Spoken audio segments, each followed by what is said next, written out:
Chapter 1706. Pang Zhijing was so focused on taking care of little Ball that she forgot that there was still someone who needed her concern. She inadvertently raised her head and saw her family's thick skin glaring at her with jealousy. She couldn't help but find it funny. "What's wrong with you? Is there something on my face?" She deliberately teased him. Xiao gave a soft snort, not willing to respond to her. Everyone in the hall knew that the Emperor and Empress were starting to spread dog food again. They all suppressed their laughter and lowered their heads, afraid of being discovered. Little Ball also noticed her father Emperor's appearance. Seeing him glance at her plate, she thought for a bit and couldn't help pushing the plate in front of him. Father Emperor, eat. Xiao thought it was still his daughter who doted on him. However, Big Darling took the plate back and gave him a displeased look. "You're already so old. What are you stealing a child's food for?" Xiao's heart felt stifled. He wasn't a 3-year-old child who liked to eat sweets. Wasn't her who cared for her daughter and threw him to the side?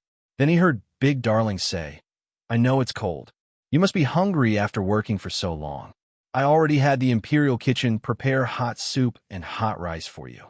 Don't eat these things, otherwise you won't be able to eat later." When Xiao heard this, his drooping lips couldn't help but raise.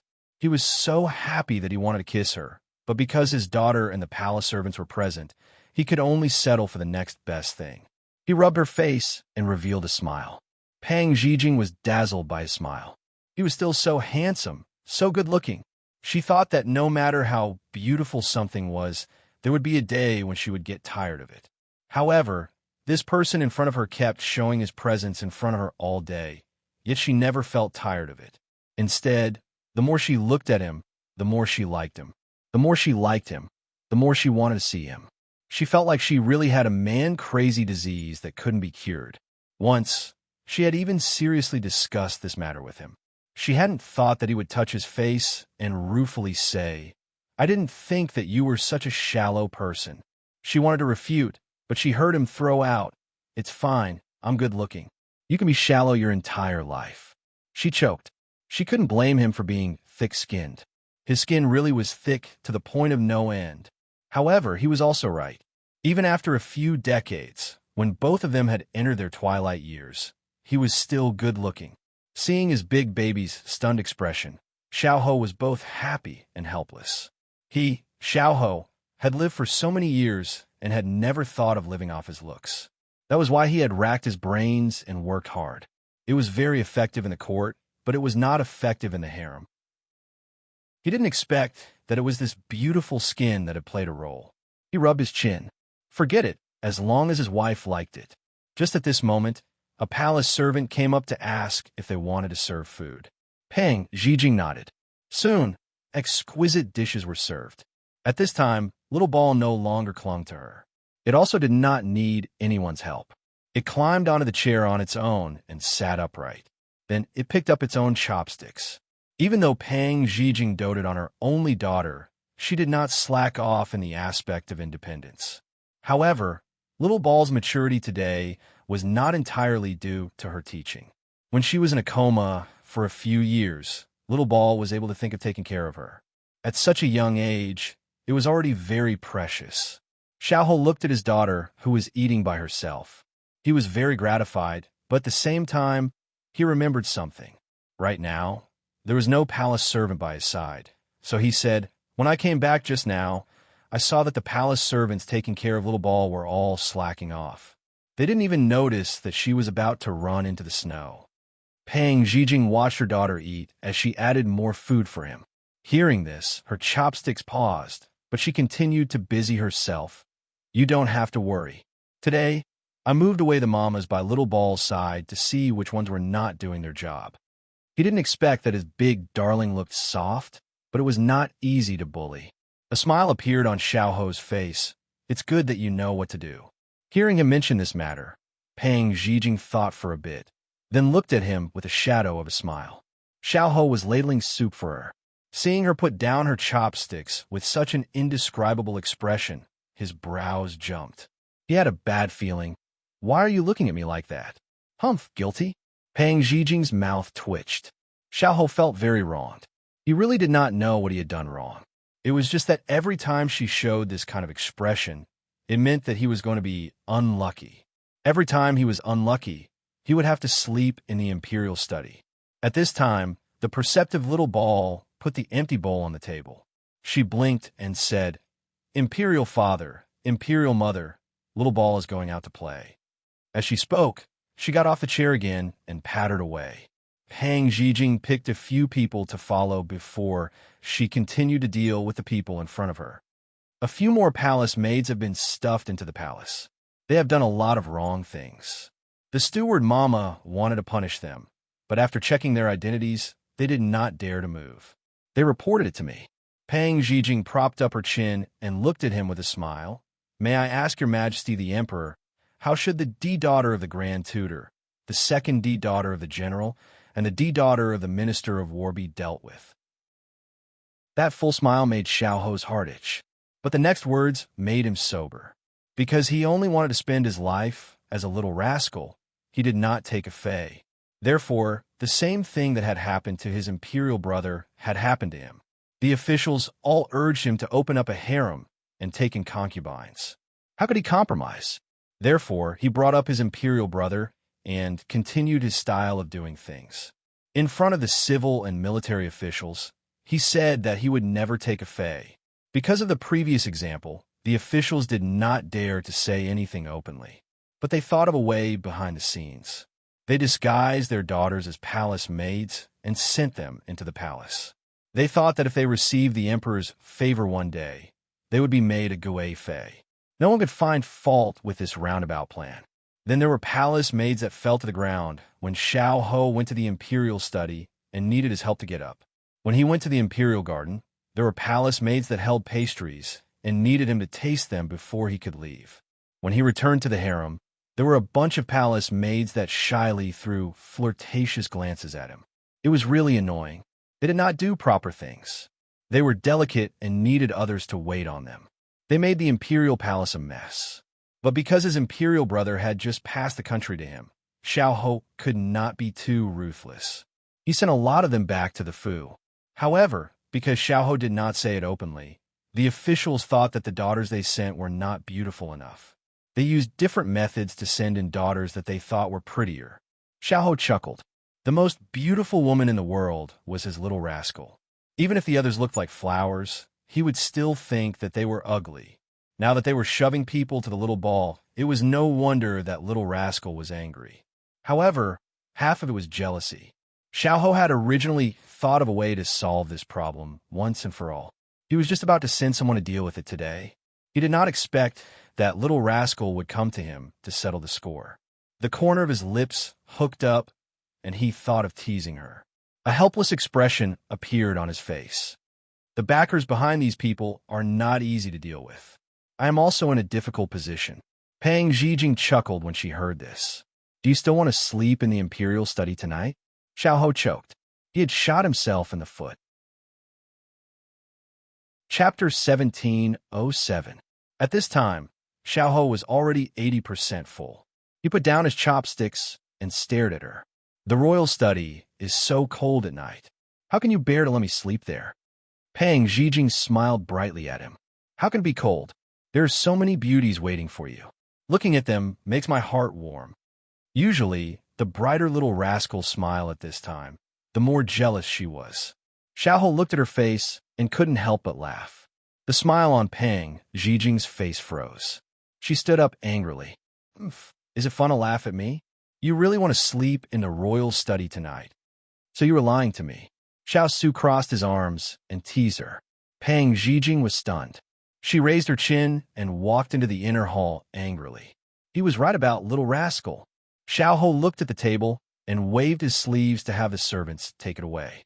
He then followed her in with light steps. Pang Zhijing was sulking in her room. She didn't expect this shameless person to follow her in. She turned her head away and ignored him. Xiao Ho didn't want to be rebuffed at this time. He sat down on the other side. Pang Zhijing was very curious when she heard the rustling sound from Xiao Ho's side. However, she suppressed her temper and didn't turn around. This Lu Sheng is a scholar.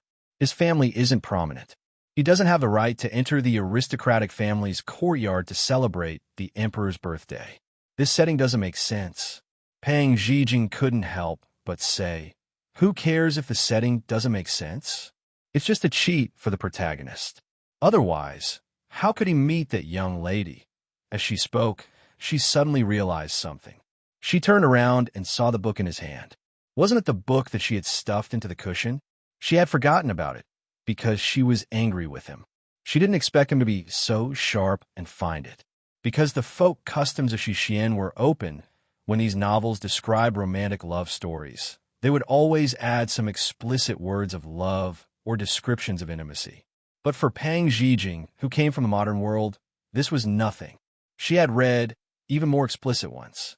Unfortunately, the thick-skinned man had never allowed her to read these books, saying that they were all miscellaneous books, and that it would be better to read proper books. But she was bored, so she asked someone to bring them into the palace without telling him. Who would have thought that she would be caught red-handed by him? She originally thought that this was normal, but the thick-skinned person wasn't a modern person. When she thought that the page he was flipping might be about the marriage of the male and female lead, her face turned red. She took 3 steps forward, wanting to snatch it away. Unexpectedly, he had already anticipated her actions. He raised his arm, and she grabbed nothing but air. Unfortunately, her footsteps were too hurried, and her left foot stepped on the hem of her skirt. She lost her balance and directly fell into his arms. Weren't the two of them arguing right now? How could he take the initiative? Pang Zhijing immediately scrambled to get up, but she felt her waist being hugged by someone, and her whole body changed position and was held in his arms. At this time, a scorching hot breath brushed past her sensitive earlobe. She couldn't help but shrink her neck back as she heard him say with a smile, I didn't think that the Empress would be so passionate, throwing herself into Zhen's arms. If Zhen didn't live up to the Empress' intentions, wouldn't it be bad? What passion, what intentions, this person was purposely teasing her. She opened her mouth to refute, but a black shadow covered her and kissed her lips. Because she had just opened her mouth, it gave him a chance. His warm tongue slid in, leading her into a lingering kiss. She was carried by him and placed on his lap. There was no point for her to exert any strength, and her entire body was leaning on him. At this moment, he was kissing her fiercely, and she couldn't push him away even if she wanted to. In the end, she was brought in by him. Her hands couldn't help but wrap around his neck, afraid that she would fall. Xiao's plan succeeded, and he softened his movements. After one round, Pang Zhijing's cheeks were flushed red. Her large eyes were moist, and her lips were red, making Xiao's heart flutter. However, he knew that there were still things to do right now, so that he could eat Little Rascal without any distractions. You don't need to worry about the palace maids. I've already thought of a way. When the person who had been kissed into a daze heard this, she became spirited. What way? Xiao was provoked by her cute and dazed appearance to take another bite. Pang Zhijing was a zodiac sign of dog? Xiao didn't keep her in suspense anymore. Otherwise, if he angered Little Rascal, he would have to suffer. He directly said, Aren't those officials thinking of finding a son-in-law for their daughters? I already have a wife and daughter. How can I delay their future? Therefore, I plan to be a matchmaker for them. In any case, they've already entered the palace. In secret, they're still noble misses, but in the open, they're already palace maids.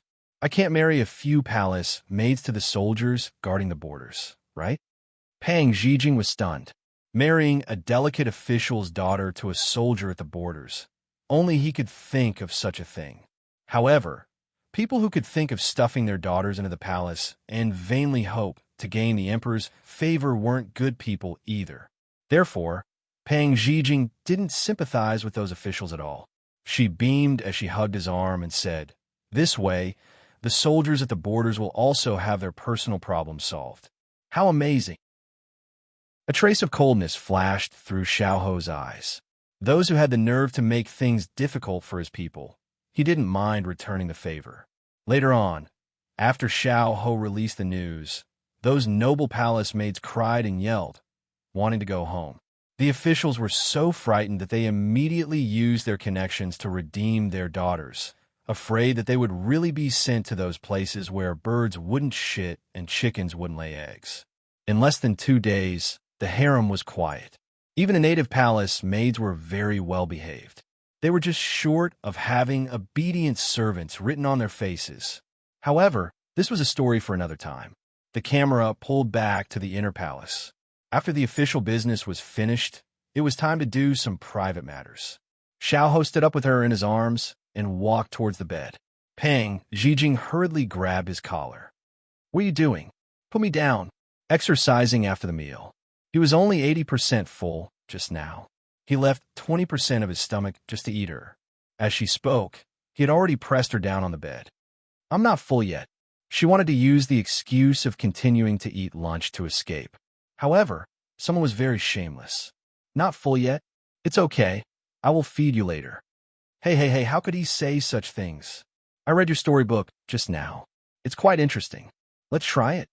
Pang Zhijing's thoughts of struggling were disrupted by him. "Try what?" Lu Sheng undid Cui Ying's belt. With a swish, her belt was undone. Pang Zhijing took off her fiery red wedding dress. With that, her clothes were stripped off. Pang Zhijing, he kissed her delicate lips. His warm lips directly covered hers. Pang Zhijing. Oh, Xiaoho's lips curved into a smile. With a wave of his hand, layers of light muslin fell, blocking the light from outside and also blocking the scene inside. The red quilt flipped like waves, endless affection, not a moment of rest. Chapter 1708. When Pang Zhijing woke up, it was close to evening. She blankly looked at the red canopy above her head. Only then did she remember what had happened. She wanted to get up, but her entire body was sore. It took a while for her to recover. She angrily scolded the culprit in her heart, but her cheeks were red. At this time, she was the only one left in the hall. She didn't know where he had gone. She thought he was busy again. She changed her clothes and prepared to go out. Before she stepped over the threshold, she heard the sound of children's voices not far away. She tilted her head and listened for a while. Her lips curved as she walked out. The heavy snow had stopped at an unknown time. The world was bright and was no longer so dark. The eaves, the branches, and the ground were all covered in white snow. It made the entire imperial palace even brighter. The laughter came from under the plum tree in the courtyard. She followed the sound and saw 2 figures, one big and one small, moving there. The big one was wearing an inky blue brocade robe embroidered with complicated gold thread patterns. There was a jade pendant at her waist and a pair of black gold boots on her feet. Other than that, she didn't have any other accessories. But even with such simple clothing, she was still a scene that people couldn't look away from. The small one was wearing a joyous red robe with a fox fur around her neck. She looked strong and very joyful. The big one's hands groped in the snow for a while and made a large snowball. She placed it on an even larger snowball on the ground. The shape of a snowman began to take shape. The small one bent over to make the snowball and occasionally ordered the big one to make the snowman.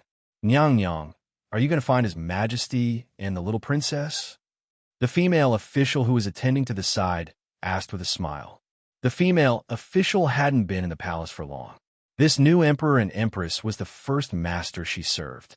She hadn't thought that the emperor would give up his status and personally make a snowman for the little princess because of a joke. This was probably the first time in the imperial family in the last 180 years to see this.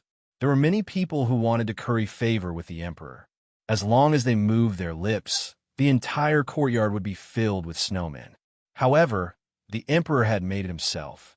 It could be seen that the rumors outside were true. The emperor loved this little princess very much, but he loved the beautiful empress in front of her even more. Pang Zhijing looked at the 2 of them in a daze. When she heard this, she smiled and waved her hand. "They're having fun. I won't join in the fun." Otherwise, when he saw her come out later, he would ask her if she was cold, quickly go back to the hall, don't be exposed to the wind, and say that her bones were weak. She had heard so much that she could recite it. Okay. The female official didn't ask any more questions. Instead, she ordered someone to bring a chair over and cover it with a thick fox fur coat. She also ordered someone to prepare a hand warmer so that her master wouldn't catch a cold. This master had a good temper and wouldn't fuss about it, but His Majesty would punish them. Pang Zhijing sat on the chair and quietly looked at the two people who were having so much fun. A wanton smile appeared on his usually gentle and elegant face. He was making a snowman while talking to his daughter. His face was full of unbridled joy. She still remembered that when they first met, he looked gentle and refined on the surface, but inside, he was full of evil tricks. Later, he threatened her, treated her coldly, and used her. Although he did not reveal his hatred for his enemies, she could often feel the evil aura floating around him. At that time, she knew that he wasn't someone she could get close to, but for some reason, he had an attractive force that made her unable to resist walking towards him. After so many years, she rarely thought about the past. First, it was because she had been lying on the sickbed for nearly 2/3 of her time. Second, after she woke up, her thoughts were all on the little ball. When she returned to his side, she only cared about reuniting with him.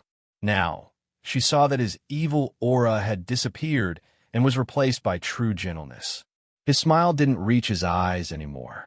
Only then did she suddenly understand why she was so obsessed with him. Back then, he often had a smile on his face, but there was no warmth in his smile.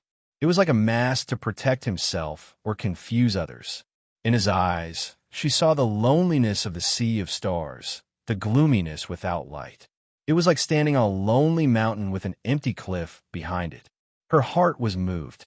She wanted to add a touch of light to his sea of stars, no longer the gloomy black and white. She wanted to rub his face and tell him not to smile if he didn't want to.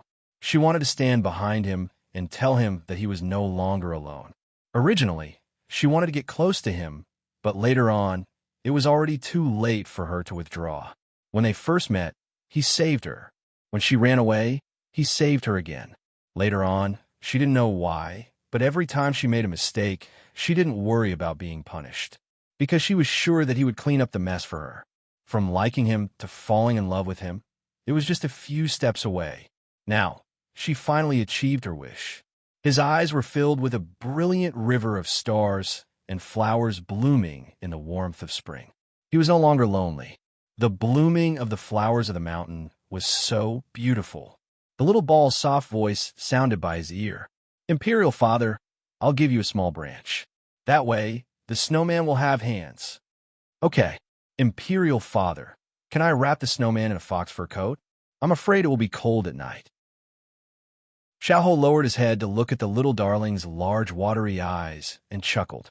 "Okay, Imperial Father, you're amazing. You're amazing too." As Pang Zhijing listened, she felt sleepy again and her entire body became drowsy. On the other side, after Xiao finished building the snowman, he turned to touch the little darling's face. It was still warm, so he felt relieved.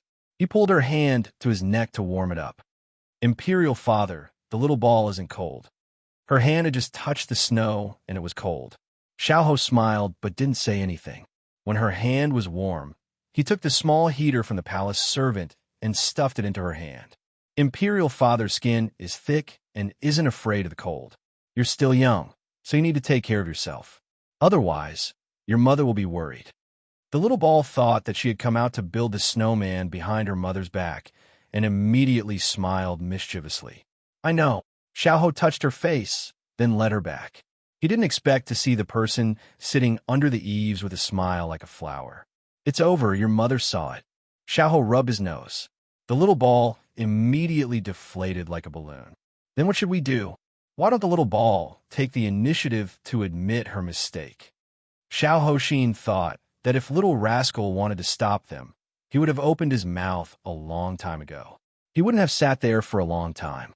But seeing the cute side of little rascal, he wanted to tease him a little. It seems like that's the only way. The little ball was still in high spirits just now. Why did she suddenly become listless? Pang Zhijing was a little puzzled. Seeing the two people getting closer, she couldn't help but stand up. However, she didn't stand firm. Her vision turned black and she fell to the side. When Xiao saw this, he immediately went forward and held the unconscious person in front of the female official. His expression was flustered. Quickly summoned the imperial physician. The little ball at the side was frightened. She had angered her mother until she fainted. Chapter 1709. With the Emperor's summons, the entire Imperial Hospital was summoned. They all held their breaths as they waited outside. Even though the fire in the hall was burning brightly, the Imperial physicians were all covered in cold sweat.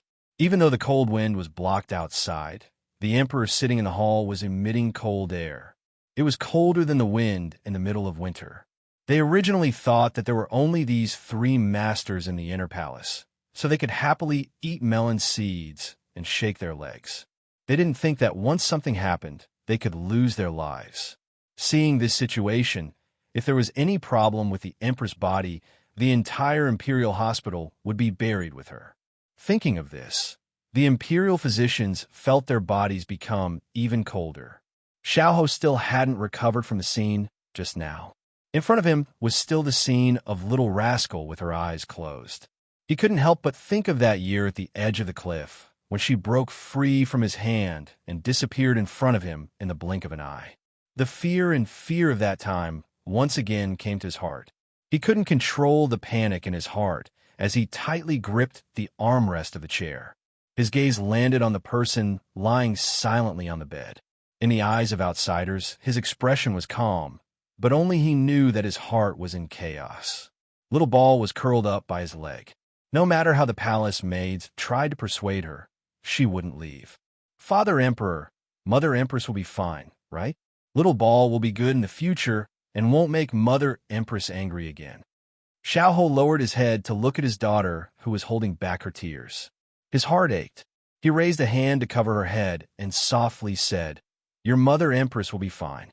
At this time, 3 of the most respected imperial physicians of the Imperial Hospital were standing in front of Pang Zhijing's bed. In order to prevent a wrong diagnosis, the 3 of them took turns to take her pulse. The first imperial physician trembled as he reached out to put his hand on her wrist. He thought that if something happened to the Empress, he probably wouldn't be able to live. But when he calmed down and calmly made a diagnosis, light flashed through his eyes. He quickly stood up. "I don't dare make a diagnosis. You 2 take a look." The second imperial physician saw this, and his heart turned cold. He thought that it was some incurable disease and went to take the pulse with a death wish. But the result was that his eyes lit up, and he pulled over the other imperial physician. "Take a look." The third imperial physician didn't understand, but he didn't dare delay. He quickly sat down and took the pulse. A moment later, joy appeared on his face. The 3 looked at each other and saw joy in each other's eyes. They turned and knelt in front of the Emperor. "Congratulations, Your Majesty. Congratulations, Your Majesty. The Empress is pregnant." The 3 of them shouted in unison, their loud voices echoing through the silent hall, causing Xiao's mind to tremble. As long as little scoundrel is fine. As long as little scoundrel is fine. He strode forward to look at her, but halfway through, he suddenly stopped in his tracks. "What were you talking about?" This was a joyous occasion. The Grand Physician gained confidence and was no longer alarmed. He said with a smile, "Your Majesty, the Empress is already more than a month pregnant. Our Xixian is going to welcome another young master." Xiao felt as if he had been smashed by these words and was unable to contain his joy. "Good, good, good. You'll be heavily rewarded." When the imperial physicians heard the good news, they were all excited and happy. Pang Zhijing felt like she had a very long dream, so she couldn't tell what time it was when she woke up. She opened her eyes. The hall was a bit dark. It looked like the sky was already dark. She felt her throat was a bit dry and pursed her lips to drink some water. At this time, a cup of warm water was brought to her lips. She didn't refuse and drank it. After drinking it, she came back to life. She blinked and turned her head. She saw Xiao standing by her bed with a cup in his hand. She was scared. She wasn't scared because he appeared and disappeared like a ghost, but because of the silly smile on his face. It was like he had won 5 million, like he had received some treasure. Anyway, it wasn't his usual yuppie style. What's wrong with you? Was he stimulated by something? However, the answer she got was a tight hug. She almost couldn't breathe from the hug. When she wanted to ask him what was wrong with him, he gave her the answer. "Big baby, I'm going to be a father again." That joy was so strong that it couldn't be ignored. Become a father? Did that mean she was going to be a mother again? Pang Zhijing was in a daze in his arms, followed by a heart full of joy. At this time, Xiao had already let go of her. He looked down and saw her touching her belly with a loving and gentle expression.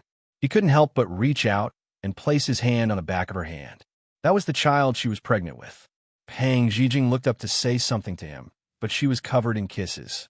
After they separated, Xiao hugged her tightly and said in a low voice, "When you fainted, I was very scared." Pang Zhijing finally remembered what happened under the roof. She felt guilty and leaned into his arms. "I made you worry." Xiao kissed her hair. His heart had been hanging high up in the air until the imperial physician announced the good news. Only then did he feel relieved. At that time, "I was thinking that if anything happened to you, I would go and accompany you." Pang Zhijing's eyes reddened when she heard this. She tried hard not to let her tears fall.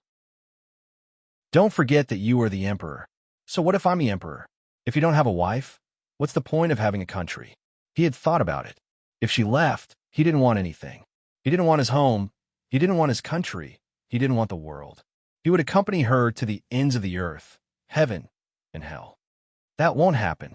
I will accompany you for the rest of my life." She cupped his face and planted a heavy kiss on his cheek. Xiao held her head and kissed her back deeply. After a while, little Leatherball ran in. Imperial Mother, what is a child?" After knowing that Imperial Mother was fine, little Leatherball's face was full of smiles. She couldn't help but ask when she thought of what the palace servant said. The little doll was full of curiosity and spoke like a child.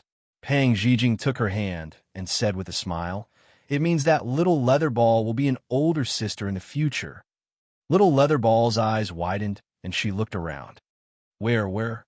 Pang Zhijing placed her hand on her belly, which was still very flat, and said in a warm voice, "The baby is still in Imperial Mother's belly. It will be able to come out and greet you in 9 months."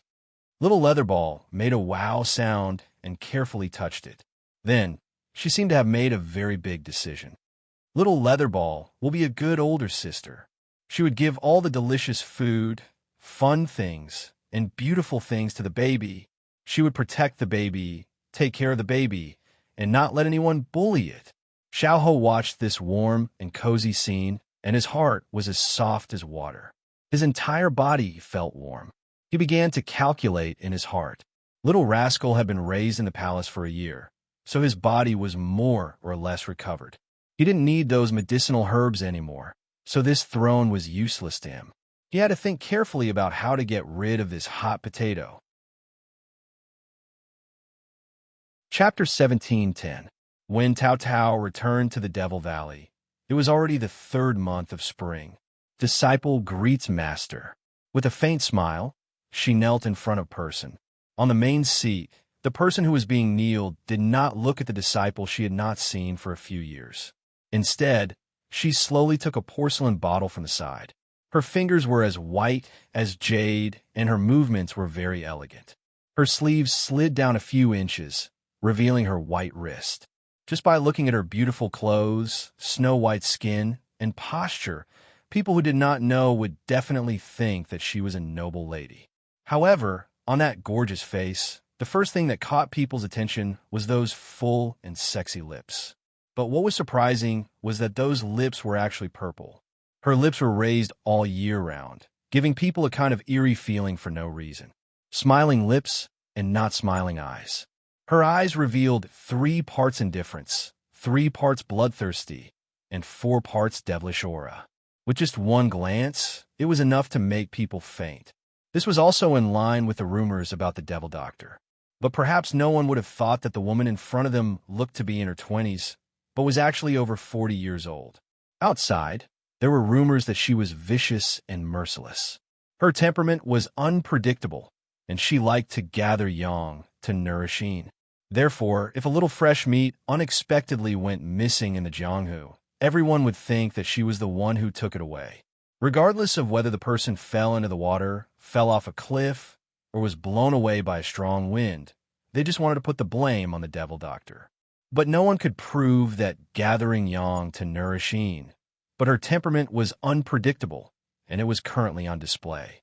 It had already been an hour since Tao paid her respects, but the person on the seat was still playing with the porcelain bottle.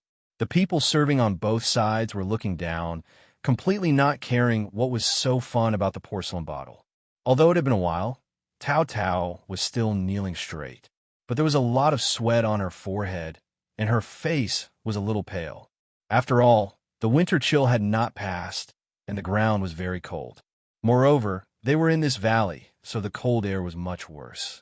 It was unknown if Tao Tao's appearance pleased the person on the top, but they finally stopped paying attention to the porcelain bottle. The devil doctor sneered. "This sovereign, remember that you said that you would never come back. Why did you roll back like a stray dog?" Tao Tao lowered her eyes. "Master, Scram is back." Hearing this, the magic doctor turned her gaze to the person kneeling in front of her. After not seeing her for a few years, she seemed to have grown a lot taller.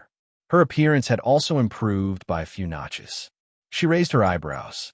"Your appearance has changed. You still have the temperament to argue with this noble one.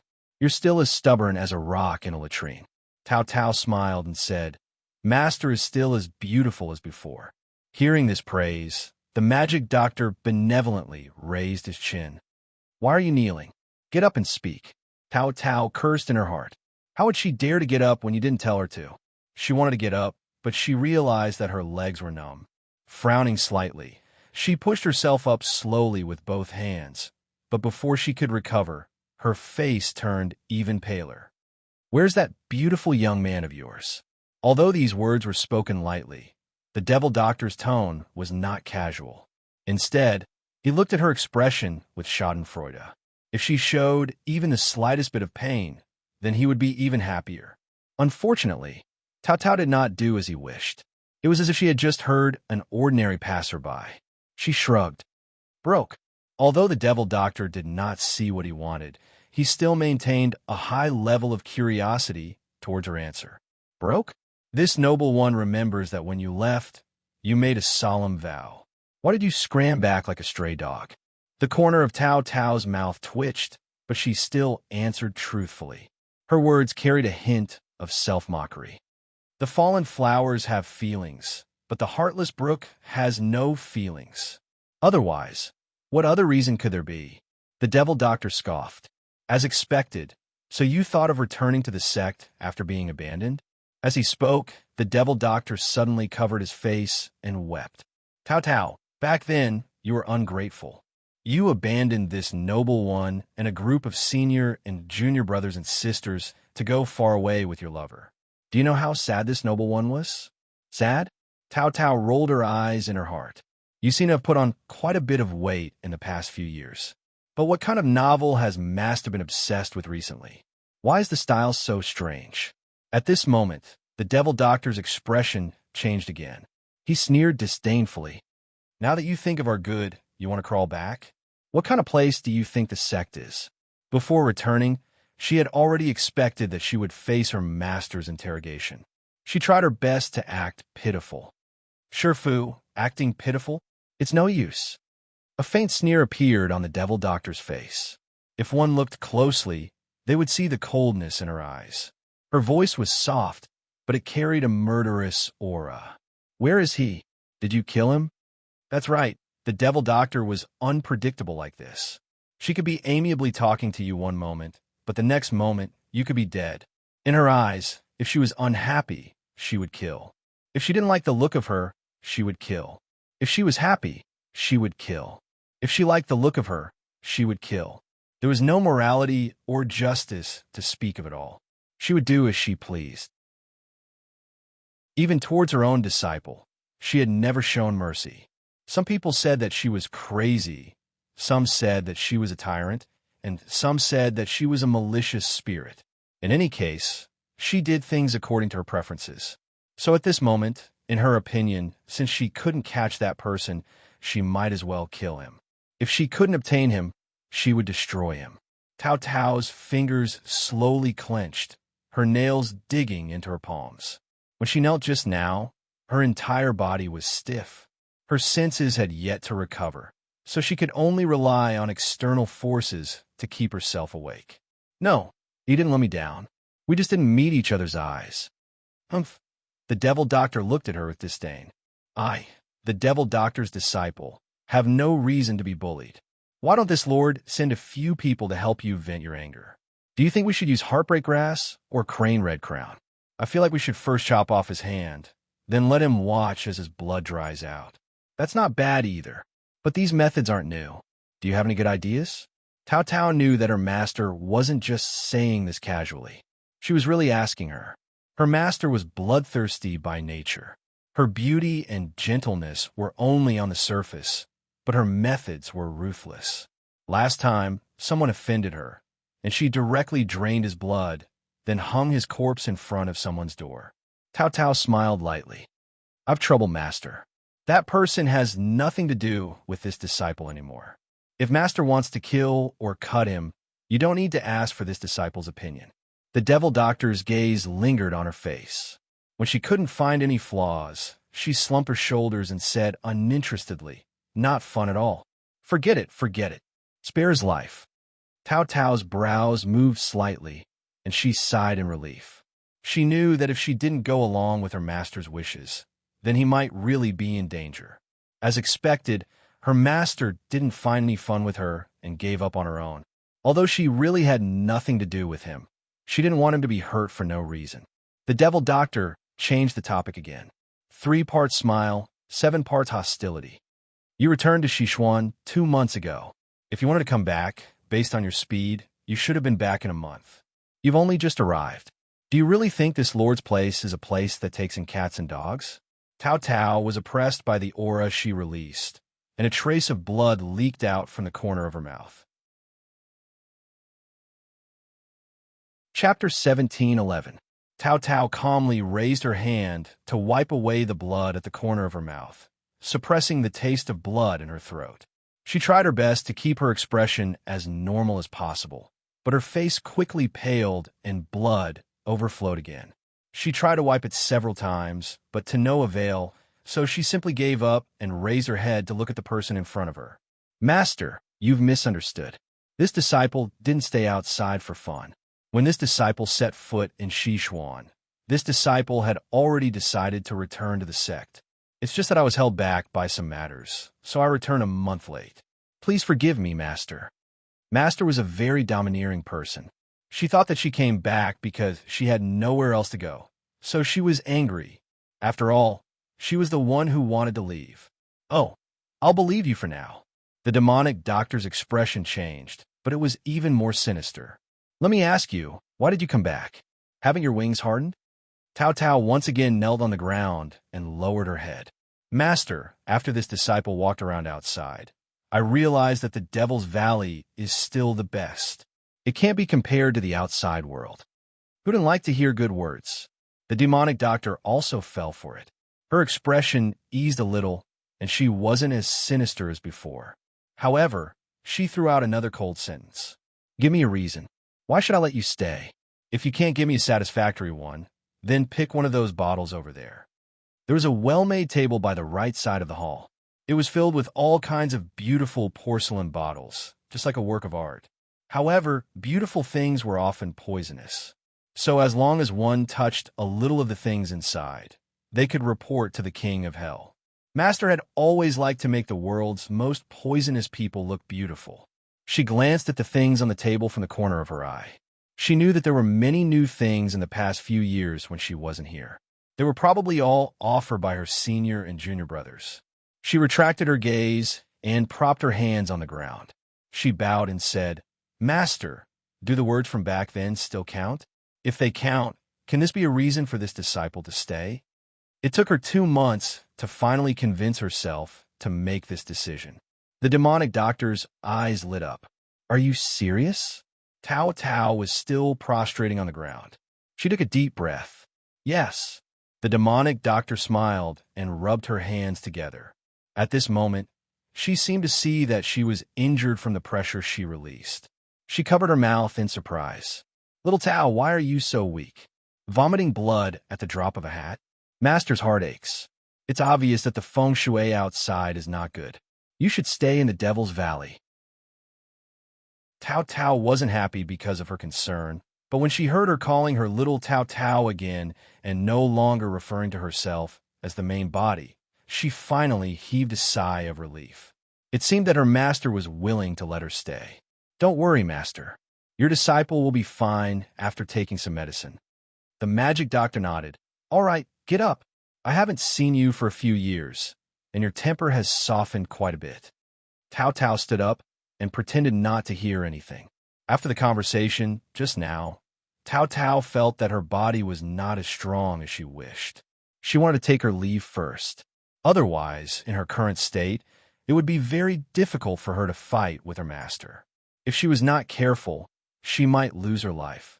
Before he left, the devil doctor suddenly said, "Although you agreed, it's still hard to say if you can become the final victor. If you lose, you still have to die." After this warning, Tao Tao subconsciously bit her lips and lowered her head as she replied, "If my skills are not as good as his, this disciple admits defeat." "Very good. If you lose, your master will prepare a good coffin for you. I won't treat you unfairly." Hearing the gloating words behind her, Tao Tao's expression didn't change. She walked out of the room. Along the way, there were many junior apprentice brothers and sisters who bowed to her. She walked straight ahead, ignoring them all. It wasn't until she reached a secluded area that she finally relaxed. Leaning against the wall, she spat out a mouthful of blood and the pressure on her chest receded. With a pale face, she took a pill and recovered a bit of her strength. At this time, her face wasn't the calm smile she had when facing her master, nor was it the cold indifference she had when facing her fellow juniors. Instead, there was a faint exhaustion and loneliness. She never thought that, after going around in circles, she would still return here. She had left the Devil Valley not only to chase after Higashio Motetsu, but also because she wanted to break away from the control of the Devil Valley. She didn't want to participate in the competition for the position of Devil Valley Master. At that time, her master hadn't been willing to let her go. He had intended for her to participate in the selection. In the end, she had used something in exchange for her master to agree to let her go. Otherwise, with over 10 years of training, her master would have killed her the moment she proposed this idea. But in the end, she had left him. After drifting outside for half a year, she discovered that she had nowhere to go, no one to rely on, and no home to return to. Since that was the case, she decided to return here. Although it was cold-blooded and ruthless, like hell, it was still the place where she had grown up. She closed her eyes, her face devoid of any vitality. At such a young age, she had already experienced the vicissitudes of life. 7th Junior Apprentice Sister, I didn't expect you to come back. An unkind voice sounded from not too far away. Tao Tao's eyelashes trembled. Was the battle about to begin so soon? She slowly opened her eyes until she saw the person in front of her. 2nd Senior Apprentice Brother. The person called 2nd Junior Apprentice Brother by Tao. Tao looked at her with a sinister gaze.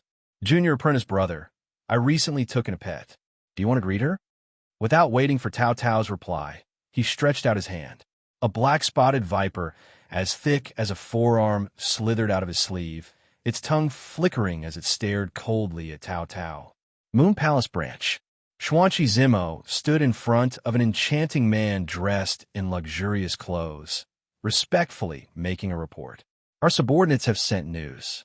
After Miss Tao Tao returned to Sichuan, she walked and played all the way to the capital city. She stayed in the capital city for half a month, and during that time, she made a trip to Mount Fong before heading west. Walked and played all the way. The enchanting man's face was as dark as the bottom of a pot. He had painstakingly chased after her, but she had been having so much fun. If it weren't for the fact that something had happened at the branch and those enforcers had dragged him back to deal with it, perhaps he would have caught her right now and given her a good spanking. However, she wasn't in front of him, so he couldn't get angry even if he wanted to. He could only vent his anger on the person closest to him. 2 months, and this is all you got. Do you think you've lived too long? Xuanqi Zimo was so frightened by his sect master that he broke out in a cold sweat. In the past, he had followed his sect master and had rarely seen him get angry. There were a few times when he got angry because of Miss Chu. However, he had never gotten angry so frequently. It was as if he had 3 meals a day. Zimo felt that his palace master had encountered a tribulation. If he had cherished her back then, he wouldn't have been unable to find her now. Seeing that his palace master was on the verge of losing his temper, Zimo suddenly thought of a place. Palace master, isn't Miss Tao Tao's Devil's Valley in the west? Do you think she's gone back? Otherwise, how could our people suddenly lose track of her? Higashio Motetsu's eyes lit up. Had the little witch returned to the Devil's Valley? Chapter 17:12. Tao Tao pushed open the door to her room. Dust immediately hit her in the face, causing her to choke a few times before she managed to get used to it. She raised her eyes and looked around the room. It was the same as when she left that year. Nothing had changed. After being stunned for a moment, she stepped in. She walked unsteadily to the cabinet in the corner. After opening it, her eyes lit up. The medicine that she didn't take with her was still there. She picked a bottle and poured out a pill. There was no water, so she swallowed it directly. The bitter taste scraped her throat, making her want to retch. However, she couldn't and could only force herself to swallow it. She closed her eyes and leaned against the cabinet. After the time it took to drink a cup of tea, her internal injuries were relieved and she relaxed. Just now, she was defenseless against her second senior brother. She thought she would die without a doubt. Fortunately, he just wanted to show off his new poisonous pet. However, he wasn't doing it for no reason. He wanted to intimidate her. She didn't care about this. However, she got a piece of news from him. The competition for the position of Devil Valley's master would begin in half a month. She frowned slightly. It was too soon. She had to prepare immediately. However, the danger wasn't limited to the competition. She had to be more vigilant now, because the secret fighting in Devil Valley hadn't stopped since she arrived. She waved her sleeve and a dagger shot out, nailing a palm-sized spider in the corner. Poisonous winged spiders were poisonous all over. If one was careless and touched by its spider silk, they would die immediately. There were more than a dozen rooms next to her room. She had chosen the last room in the past. Along the way, many of the rooms were already empty. Some of them had changed owners. She gently curved her lips, but there was no smile in her eyes. It seemed that a large number of people had died in the past few years when she wasn't here. Although Devil Valley had cultivated many people with outstanding medical skills, these people never walked the right path. They didn't treat people, but only killed people. Those who came to Devil Valley to save people were either rich or wealthy. However, whether they could be saved or not depended on the mood of the medical demon. If one wanted to make a deal with the devil, they had to be prepared to be swallowed alive. However, those who could come here were basically people who had one foot in the coffin. As long as they had the slightest bit of hope, they wouldn't choose to deal with the Devil Valley. In her impression, after so many years, the number of people seeking medical treatment was still as numerous as carps crossing the river. However, those who could enter the Devil Valley were few and far between. An hour later, she had cleaned the entire room. She sat down and drank a mouthful of tea. The door was kicked open. Tao Tao was still holding the teacup in her hand, as if she was not surprised that someone had come to visit. She finished the tea in the cup and looked calmly at the person leaning against the door frame. Her voice was cold. Fourth senior sister, long time no see. The person called fourth senior sister by Tao Tao was standing against the light with her arms crossed. She was wearing a light blue muslin dress, and her black hair was draped over her shoulders. At the end of her hair, there was a hairband of the same color as her dress.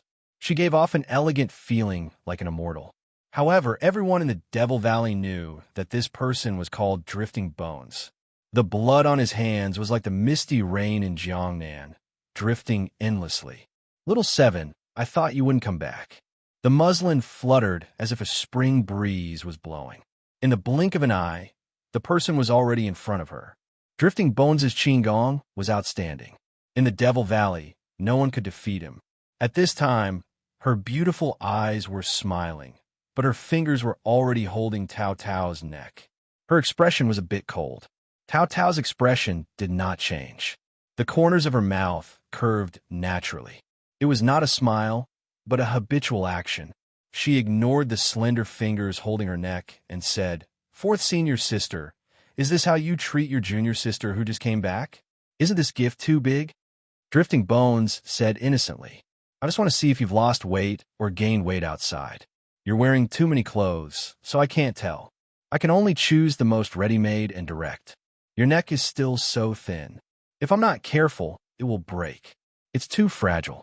Only the people from the Devil Valley could talk about taking someone's life in such a dignified manner. Tao Tao was already used to her way of speaking. She said coldly, then senior sister should be careful. Your junior sister has just come back. I haven't even shown my face in front of Master before I die. If Master blames me, you won't be able to bear it. If the Devil Doctor cared about the life and death of his disciple, the Devil Valley would not be in this situation today.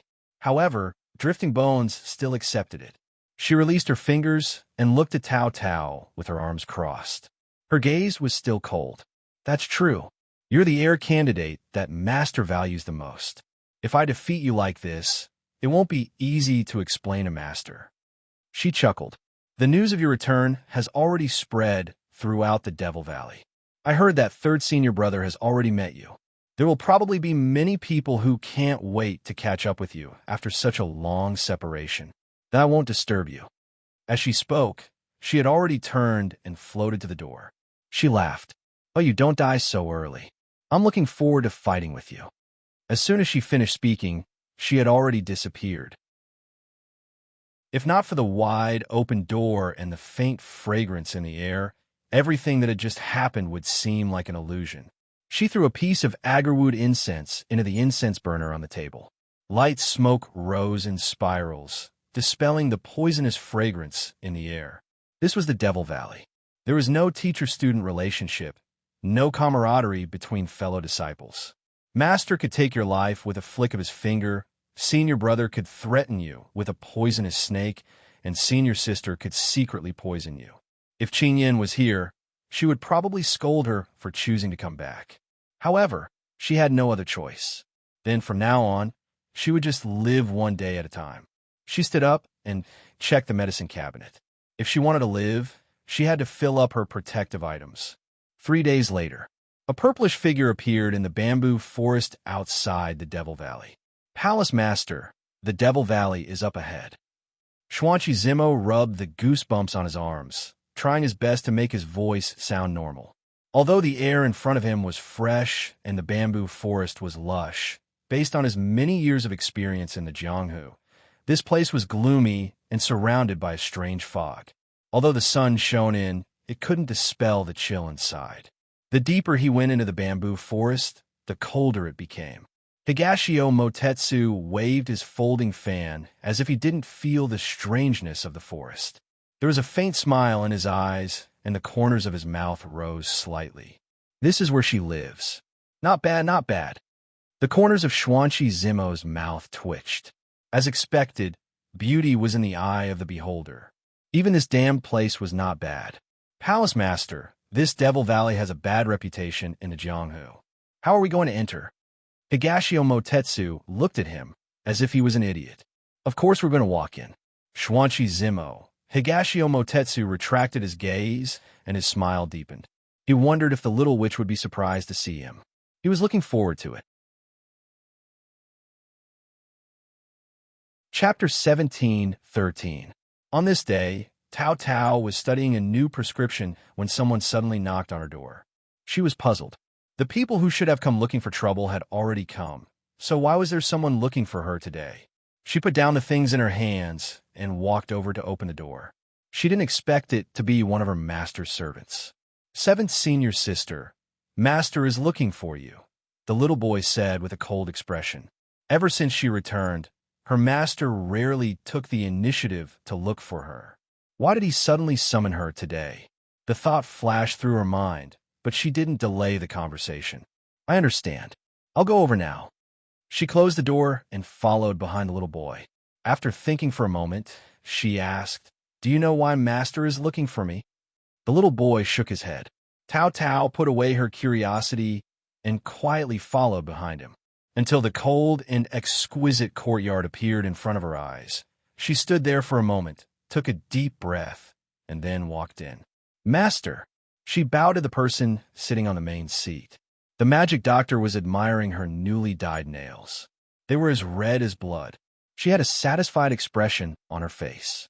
When she saw the person who came, she gathered her sleeves and supported the back of her head with her fingers.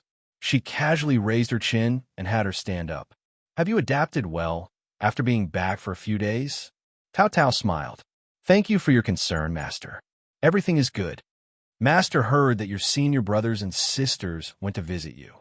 Your relationship is good. Master is very happy. Is that so? This disciple thinks that you're taking pleasure in my misfortune. You're enjoying the show." However, Tao Tao only dared to keep these words in her heart. She didn't dare to say it out loud. Senior brothers and sisters are very kind to this disciple. The magic doctor sneered. "All right, there's no need to pretend. Master is very clear about what they did. If you're not convinced, just return the favor. Our Devil Valley is most particular about reciprocity. The so-called reciprocity meant that if you couldn't kill me, I would kill you back." Tao Tao lowered her head and responded, "Yes, this disciple will follow Master's teachings. Let's get down to business. Someone outside the valley wants to see you." After dealing with her master for a while, the more relaxed the atmosphere was, the more she didn't dare to lower her guard. However, when she was ready to fight a protracted battle, this sentence floated down from above her head. Tao Tao was stunned. "See me? Did they say who it was?" The magic doctor said leisurely, "No, but you've been in the valley for so many years, and this is the first time someone has come to look for you. It's really strange. Could it be a friend you've made in the past few years?" He actually didn't report his name. Although Tao Tao didn't know who was looking for her, she couldn't figure out her master's emotions from his tone. She cautiously replied, "This disciple doesn't know either." The devil doctor raised his eyebrows. The disciple in front of him had a cold personality. After she finished her studies, she often traveled outside. He had never heard of her having a close relationship with anyone in the Jianghu. After she left the Devil Valley, he didn't pay attention to her anymore. He didn't expect that someone would come looking for her when she came back this time. "Go take a look." The devil doctor rubbed his chin and chuckled. "I heard that he's been waiting for 6 hours. Tao Tao's eyes twitched.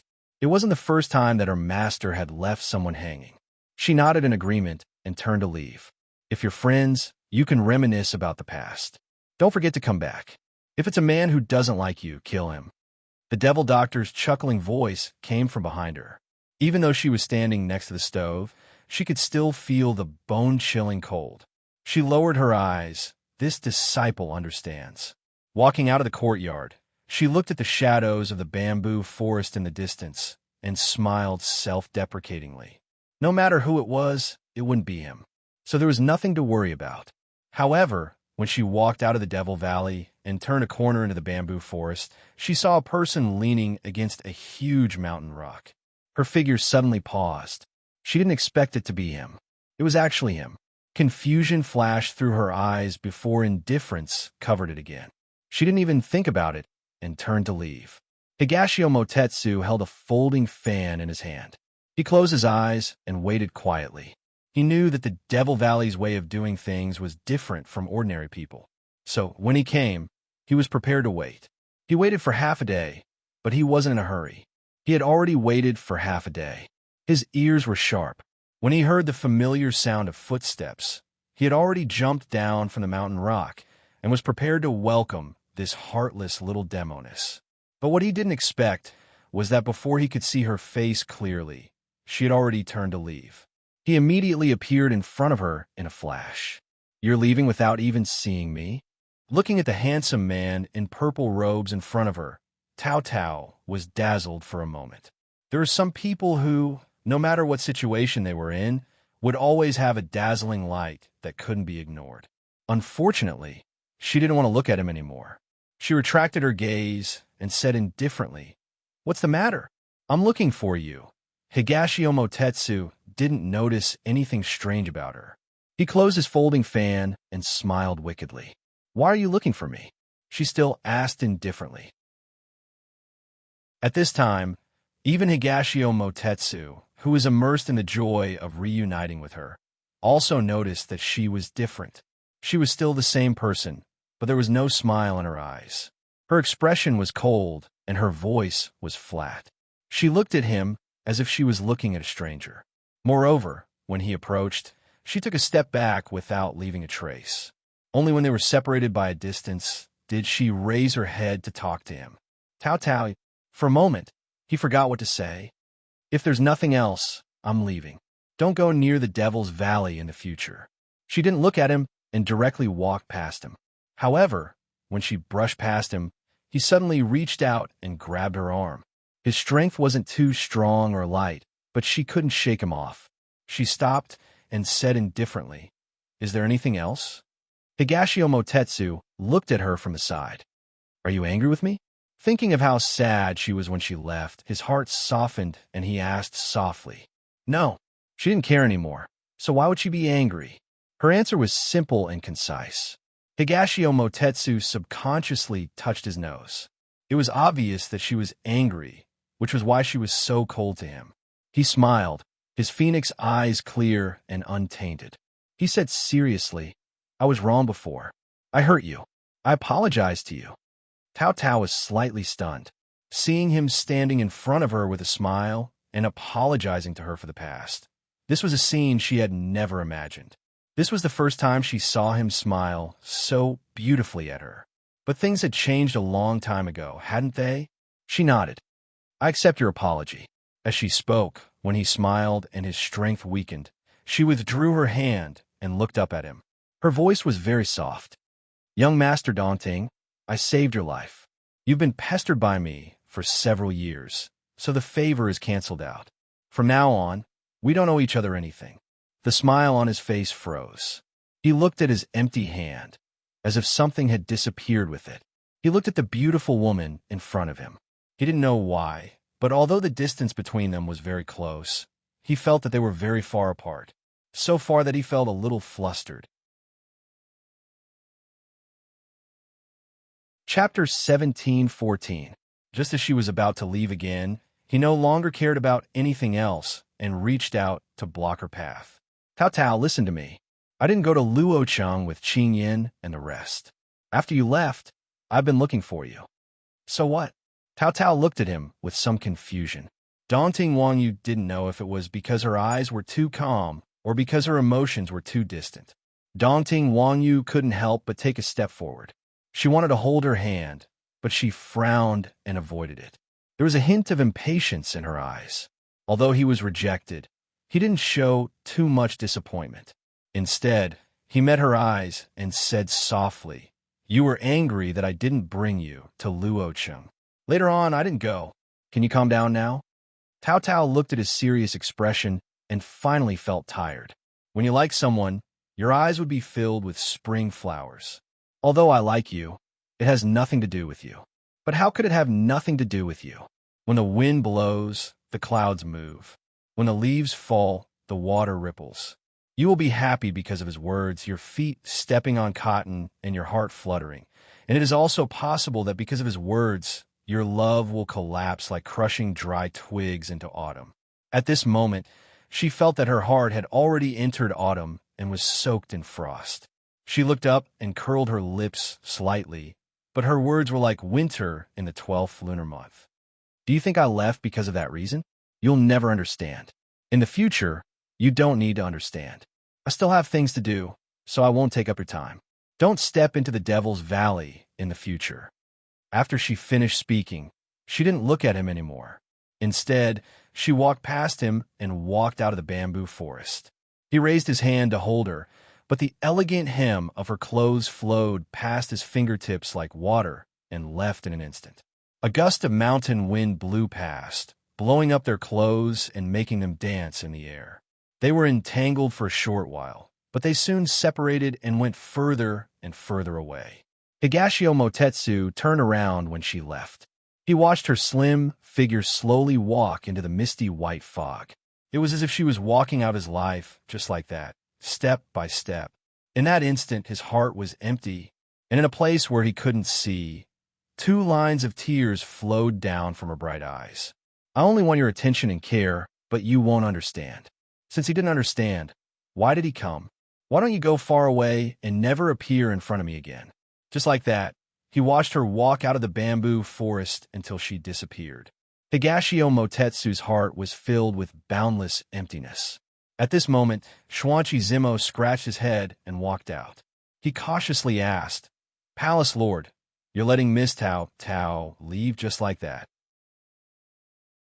Previously, he had been accompanying the Palace Lord. When Miss Tao came, he found a place to hide, afraid that he would disturb the two of them. Thus, he turned into a large, shining lantern. Unfortunately, who would have thought that things would turn out like this in the end? This was the first time he saw the Palace Lord being rejected by a girl. Would the Palace Lord be angry and beat him up? Higashio Motetsu retracted his gaze and restrained his emotions. He knocked him with his folding fan and raised his eyebrows. "If you don't let her go, I can't stop her." Shuanchi Zimo covered his head as he cautiously probed, "Palace Master, are you planning to give up?" As soon as he finished speaking, he was knocked on the head again. He really couldn't speak of his suffering. He only heard the person in front of him reply, "Give up? I, Higashio Motetsu, have never had such a word in my life." His voice was bewitching, and his tone was firm. Then what is the Palace Lord planning to do? Upon hearing that the sect master was planning to chase after his wife, Shuanchi Zimo's eyes lit up. He immediately became excited. It was rare to see the Palace Lord so proactive. He immediately said, "If there's anything you need this subordinate to do, please tell me." Higashio Motetsu's eyes flickered. His phoenix eyes were captivating. He unfolded his folding fan, looking elegant and suave. "Of course it's using this young master's beauty." Shuanchi Zimo didn't expect this answer. He was dumbfounded. Higashio Motetsu rubbed his chin and revealed a sly smile. He lifted his leg and kicked his dumbfounded subordinate. "Go to the Devil's Valley and inquire about the little witch. Hurry!" Shuanchi Zimo reacted. "Palace Lord, are you planning to pester me?" Higashio Motetsu looked at him with a smile that wasn't a smile. Shuanchi Zimo felt goosebumps all over his body. He immediately raised his hands in surrender. There was no need for orders. He went to inquire about the little witch himself. When he was the only one left in the bamboo forest, he waved his folding fan and snorted. "Little witch, don't think that you can send this young master away like this. Do you think this young master isn't in? You can come and go as you please. This young master doesn't believe that he can't cure you. He had already thought about it on the way here. If she didn't forgive him, he would use the same method that she had used on him back then on her. He had plenty of time to waste with her anyway." Tao didn't know what he was thinking. She returned to the Devil's Valley, exhausted. As expected, she was summoned by her master again and asked about the visitor's identity. She evaded the question with a few words. Fortunately, her master was in a hurry to see the newly cultivated poisonous creatures. He didn't pester her for long and let her go.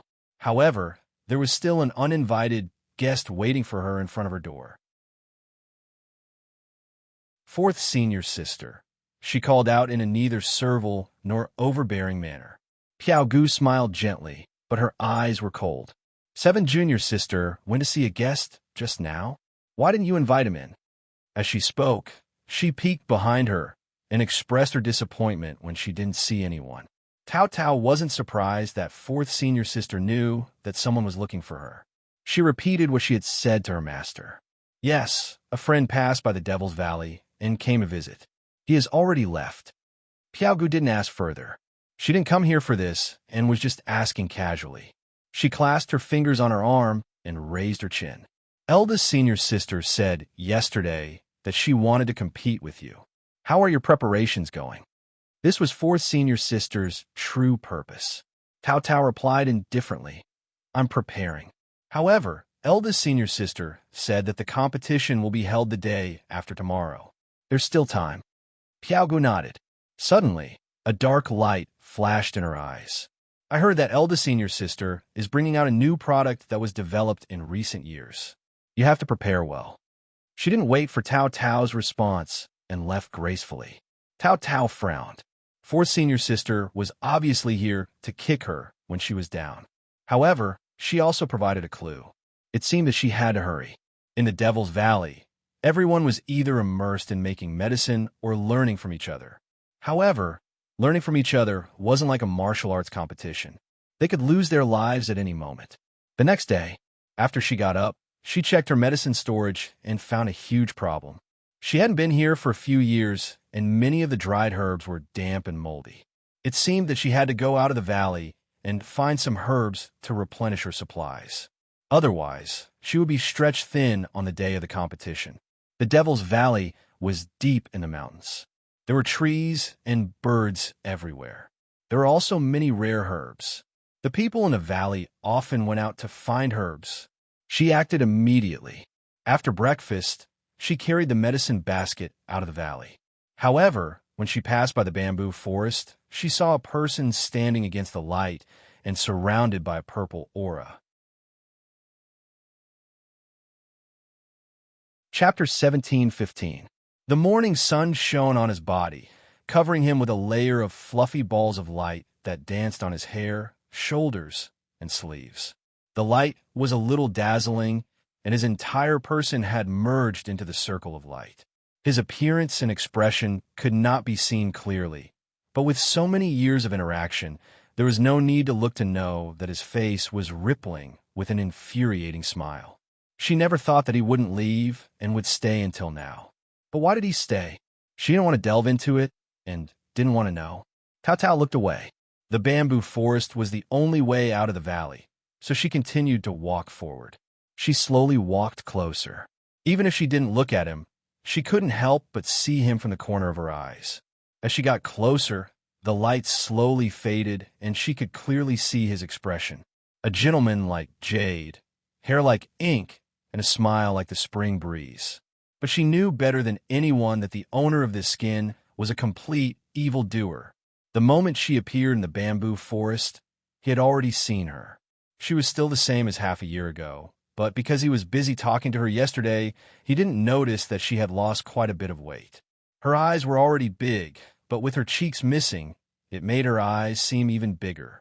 They were moist and made people want to take pity on her. He liked her past appearance even more. Her cheeks were chubby and soft when he pinched them. Thinking like this, he was a bit fascinated. He only came back to his senses when she walked in front of him. Morning. His enthusiastic greeting was met with the other party brushing past him as if he was nothing but air. He took back his hand and rubbed his chin. There wasn't any disappointment on his face as he followed her footsteps. Looking at the basket on her shoulder, he continued, "Have you eaten? Are you going out to pick herbs?" Tao Tao ignored him and continued to walk forward. Not getting a response, Higashio Motetsu wasn't angry. He reached out to take her basket. "I'll help you carry it." Tao Tao took a step to the side, increasing the distance between them. She pursed her lips and continued to walk. Looking at his empty hand, he shrugged his shoulders and continued to follow her. Out of the bamboo forest, seeing that the person behind her was still persistently following her, Tao Tao's patience was reaching its limit. She thought that a proud person like him would be so angry that he would leave after being humiliated one after another. She didn't expect him to still be so persistent. She stopped and turned to look at him. She said impatiently, "Why are you following me?" Seeing that her mood had changed and that she no longer treated him as a stranger or heir, Higashio Motetsu was delighted, but he didn't dare to show it on his face. He tapped the folding fan in his hand, frivolous smile. "I'm not following you. I'm just enjoying the scenery." And coincidentally, were both test walkings. The corner of Tao Tao's eyes twitched slightly. This person had been looking around since the beginning, as if he was really enjoying the scenery. She was in no position to say anything. After thinking for a while, she said, "In that case, young Master Daunting, please go first. I want to rest." She stood to the side and waited for him to go first. Then she would choose the opposite direction. However, there were policies and countermeasures. If she didn't leave, he wouldn't leave either. He even fanned himself and looked around. Those who didn't know the inside story would think that he was a rich young master on a scenic tour. The scene lasted for a while. Tao Tao's eyes turned cold. She didn't want to waste time with him anymore. She tightened the basket on her shoulder, gathered her inner energy, and flew forward using her qigong. However, She heard the sound of clothes fluttering behind her. She turned around and saw the evildoer following her leisurely. She secretly gritted her teeth. This person's martial arts were much higher than hers. It was impossible for him to escape using Qigong. She floated to the ground and turned to look at him coldly. "What are you trying to do?" "I'm not trying to do anything." "Then don't follow me." Perhaps it was the coldness in her eyes that made his heart tremble. Higashio Motetsu closed his folding fan and looked at her with his hands behind his back. "Didn't you follow me like this in the past? Could it be that only officials are allowed to set fires and commoners aren't allowed to light lamps?" When he said this, he didn't have any other meaning, but it was very harsh in her ears. It was as if he was reminding her of her shameless past. Her face turned red, and she flew into a rage out of humiliation. "All right, as you wish. Just treat it as me paying you back." After she said this, she didn't care if he was still following behind her. She walked forward in large strides and didn't look back. He could hear her gritting her teeth and couldn't help rubbing his nose. He didn't want to make her angry, so how did he end up making a fool of himself? Thinking of the time when he insisted on returning to the capital, she was afraid that his injuries would relapse. She also followed him like this. She couldn't chase him away or scolded him. Thinking about her current situation, wasn't he doing what she did in the past? Right now, she was just like him in the past. She was impatient and very irritated. Higashio Motetsu, who had been given the cold shoulder, couldn't help sighing in his heart. It really was retribution. But even so, he wasn't willing to stop and continued to follow the person in front of him, because he knew that if he left like this, he wouldn't be able to obtain her forgiveness in this lifetime. At this time, he suddenly understood that in the past, when she chased him like this, her heart had suffered a lot of grievances, helplessness, and expectations. Moreover, she was still a girl. He couldn't help scolding himself. There was a rogue following behind her. Although she wanted to ignore him, she couldn't ignore him. When she reached a mountain where she used to pick herbs, she was familiar with the path and picked 1 or 2 herbs. She didn't know what the person behind her was doing, but the sound of rustling clothes brushing through the grass could be heard from far away. Here, she didn't want to turn around, but a pair of slender white fingers reached out in front of her with several stalks of grass in his palm. She frowned as she looked at him, not understanding what he wanted to do. Meeting her gaze, Higashio Motetsu gave an uncomfortable cough and said, "I just saw these stalks and they looked like the ones you just picked." Hearing this, Tao Tao looked at the grass in his hand seriously. To be exact, it was a weed. "You're wrong. That's not 7-star grass, nor is it a medicinal herb." Higashio Motetsu was stunned when he heard this. His gaze swept over the 7-star grass in her basket. Although they looked similar, upon closer inspection, there were differences. For example, the leaves of the 7-star grass were serrated, while his were rounded. Suddenly, the Moon Palace sect master, who had always prided herself on being omnipotent, wished she could become transparent under the sun. In all her life, she had never been so embarrassed. Seeing his face slightly flushed and his eyes drifting, although she had already decided to let go of her feelings for him, she still couldn't help but want to laugh. March, the end of winter, the beginning of spring. All living things came back to life, and hibernation was lifted. Under the grass, a dark green snake was disturbed from its sleep and slowly approached the two of them. She suppressed her laughter and coldly said, "Go, don't follow me anymore." At this moment, the person holding the nameless weed suddenly pounced on her. "Be careful." Chapter 17:16. Before Tao Tao could understand what was going on, she was pulled over and thrown to the side. The two of them fell down heavily. Fortunately, there was a thick layer of grass underneath them. Otherwise, their internal organs would have been displaced by the fall. When she regained her senses from the darkness, her entire body was still in his embrace. Only then did she remember that when he had pounced on her, he had directly pulled her into his embrace and then turned his body to protect her. In her daze, she seemed to have heard him muffle a groan. Therefore, she was now lying in his arms in a very ambiguous position. This situation made her feel at a loss. She placed both her hands on his chest and wanted to get up, but the strength of his grip on her waist made her involuntarily bounce back. She flew into a rage, out of humiliation, and pushed him. "Hey, let go of me." Ever since they had fallen down, he had been carefully protecting her to prevent her from getting hurt. Now that he saw that her face was rosy and she still had the energy to throw a tantrum, there shouldn't be any problem. He curved his lips, but didn't let go. He freed his other hand and raised it to stroke the stray hair on her forehead that had been blown by the wind. He said with a smile, "We haven't had a proper conversation since yesterday. I think this is pretty good. At least it's a good way to talk." Was he hinting at her ignoring him? Tao Tao pursed her lips. This person had the nerve to say that. She had clearly drawn the line between them and said that she wouldn't see him again. What was he like now? Back then, no matter how much she hinted at him, he didn't respond. Now that she had turned around and left, why did he come over? This was really boring. Okay. She felt very tired. Even hearing his voice made her feel tired.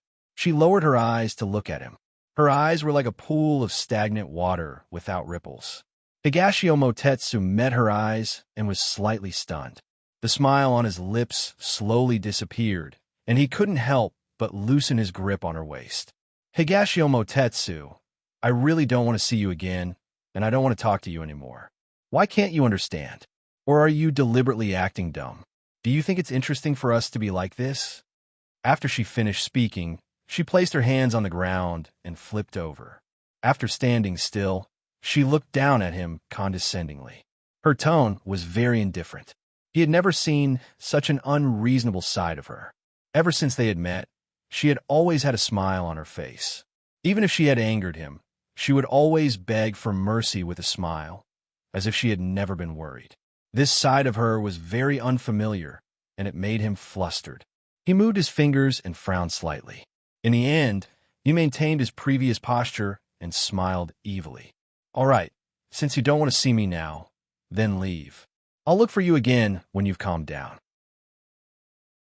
Tao Tao felt as if she had used all her strength to hit cotton, and there was no effect at all. She was a little annoyed, but when she saw the smile in his eyes, it was like a whirlpool that could inadvertently suck people in and drown them in his beautiful peach forest. She pursed her lips and looked away, not wanting to argue with him. Otherwise, she would be implicated again. She snorted softly, picked up the basket that had fallen on the ground, and turned to leave in large strides. Seeing her turn and leave without hesitation, Higashio Motetsu helplessly smiled bitterly. At this moment, the poison that he had suppressed with his inner energy had completely erupted. His cheeks were pale white, and his lips were purplish green. He scanned his surroundings. The culprit had already disappeared. He snorted coldly, feeling weak all over. He wanted to stand up, but he could not. It seemed that he had to call Zimo. He struggled to reach into his chest, wanted to take out the signal strip. At this moment, a black shadow covered him. He raised his eyebrows and looked up. It was Tao Tao who had returned, the corner of his mouth raised. Before he could be happy, he remembered his current situation. He coughed lightly and said to her, "Why are you back? Can't bear to part with me?" The person in front of him looked at him with a sullen face. He continued to smile and said, "Or did you drop something? What are you doing lying here?" Higashio Motetsu was slightly startled. Didn't he just go along with her wishes and not follow her? Why was she so angry? "I'm sunbathing. The weather is not bad. It's suitable for me to catch up on my sleep." Looking at those purplish lips opening and closing, her entire body emitted a cold aura. Even at this time, he was still thinking about his elegance. Stubborn duck. She had already completely ignored him. She squatted down, lifted his hand, and examined it. "Yo, why did you suddenly throw yourself into this young master's arms? So enthusiastic?"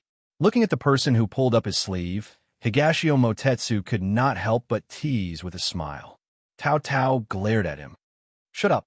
Higashio Motetsu rubbed his nose and obediently stopped talking. The angry little demoness was too scary. It was not the hand. After she finished examining it, she remembered that when he pounced on her, he seemed to have changed his body. She promptly decided to pull up his trouser leg. Seeing her actions, Higashio Motetsu immediately reached out to pull down his clothes, but was shocked by her sharp gaze. "If you move again, I won't care about you anymore." This time, he finally stopped. Tao Tao snorted, then pulled up his right trouser leg. A grape-sized, purplish-black wound was exposed to the air. Her face tightened. It looked like the poison was very strong. Just now, he had already sealed her acupoints to prevent the poison from spreading further. She promptly pulled out the dagger on his calf, untied 2 strips of cloth, and tied them 3 inches above the wound. She lowered her head and said to him, "I'll release the poison for you. It'll hurt a little, so bear with it." Higashio Motetsu looked at her serious side profile. A few knotty strands of hair fell by her ears, like willow branches fluttering in the wind. The white skin on her neck extended downwards until it was covered by her collar, and he could not explore any further. Those ink-black eyes stared at the wound without blinking. There was a faint light in her eyes, and her red lips were slightly pursed with a serious expression. He had never realized before that her serious appearance could be so seductive. It made people want to reach out and touch her. He had just moved his fingers when the snake poison numbed his limbs. It was a little strenuous. Only then did he regain his senses and reply in a low voice, "It's fine. I'm not afraid of pain." Even if he was afraid of pain, she had to let him bleed. She made a cut on the black and swollen area, and soon black blood flowed out with a fishy smell. It dripped onto the grass, and the grass quickly withered. Only when the black blood turned into a normal red color did she casually wipe the sweat off her face. She helped him stop the bleeding as she said, "You're lucky to have met me. Tao Tao, don't say one thing and mean another. To be honest, you still care about me, right?" Tao Tao stood up. Just as she was about to find some herbs to help him clean up the remaining poison, she suddenly heard his gentle smile. Her back stiffened, and then she raised her head to meet that pair of dazzling eyes that were dyed gold by the sunlight. She pursed her lips and said softly, "Don't misunderstand. Even if it's a dog, you'll still have feelings for it after 3 years." Chapter 17:17. Even if it was a dog, he would still have feelings for it after raising it for 3 years. Her words were like a cold winter wind that instantly extinguished the light in his eyes. The brightness faded away, leaving behind only darkness. Tao Tao lowered her eyes and didn't look at him, afraid that her heart would soften. She turned her back to him and said, "I'm going to find some herbs. Don't move." With that, she quickly left, her footsteps disorderly. Back then, she had clearly received a lot of cold words from him. Although later on, she was thick-skinned and he no longer used words to drive her away. No matter how thick-skinned she was still a girl. She had only used the excuse of liking him to support herself and not leave because of his embarrassment. Now, she was merely returning the cold treatment she had received back to him.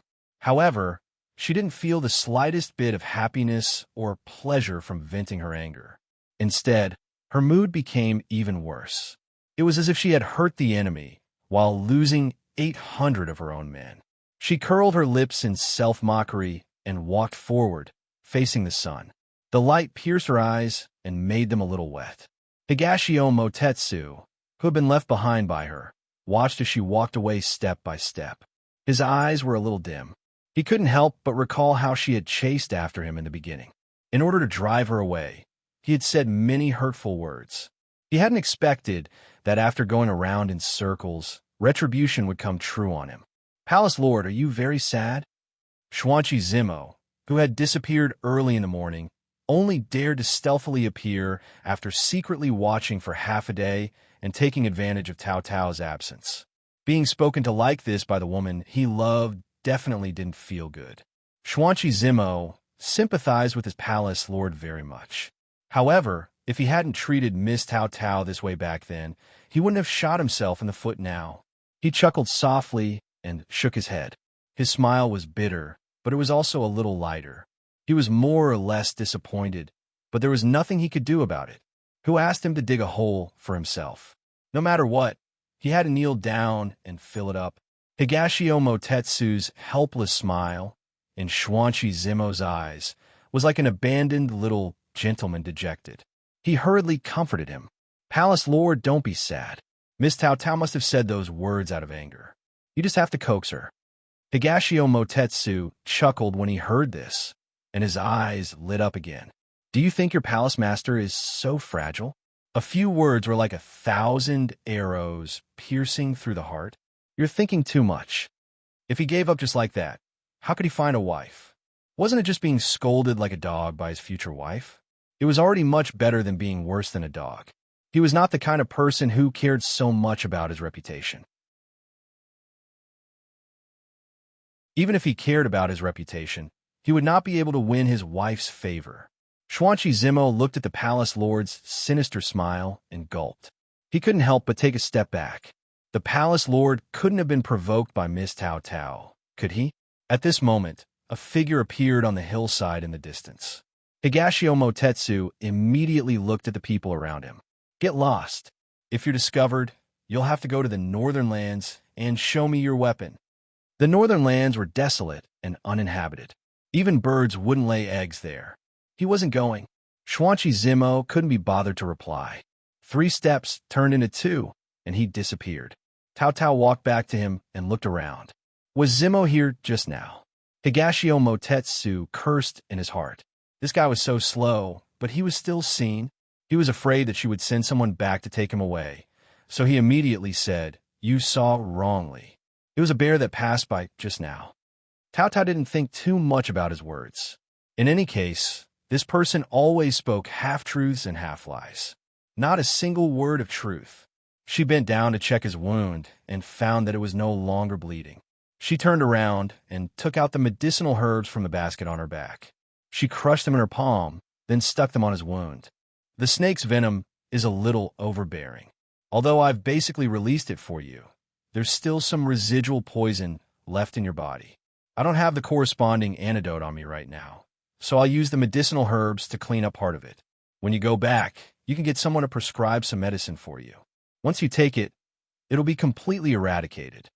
She said this to him as she applied the medicine, not paying attention to his expression at the moment. Higashio Motetsu looked at her gently, his tone still frivolous. "You saved my life again.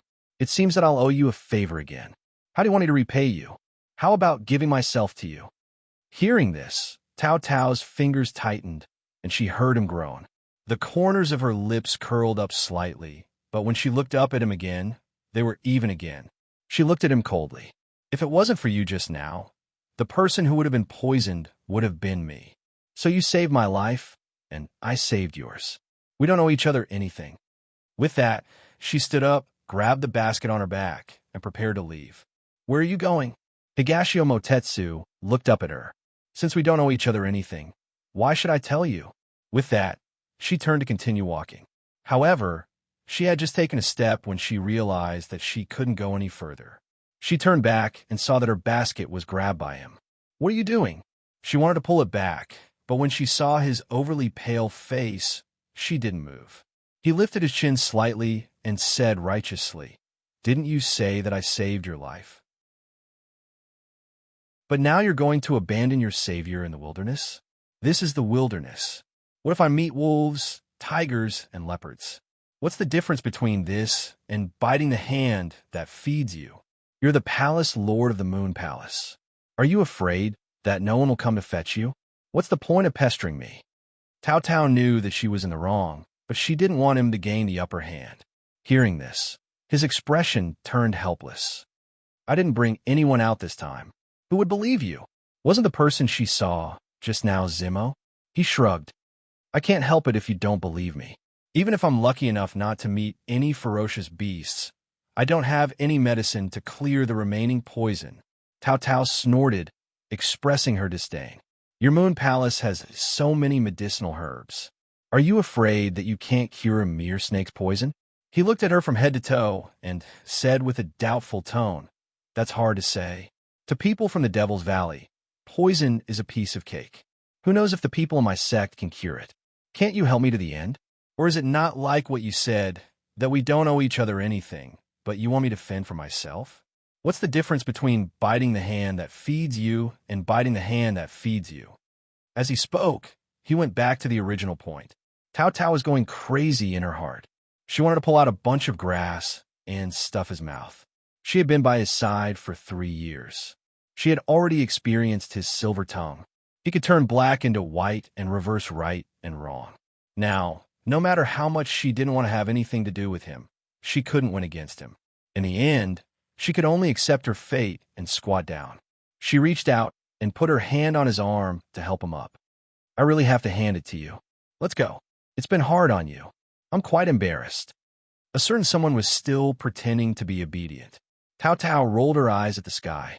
The sooner this person was cured, the sooner he could be sent away. In a place where she couldn't see, a certain someone's lips curled up and he smiled very proudly.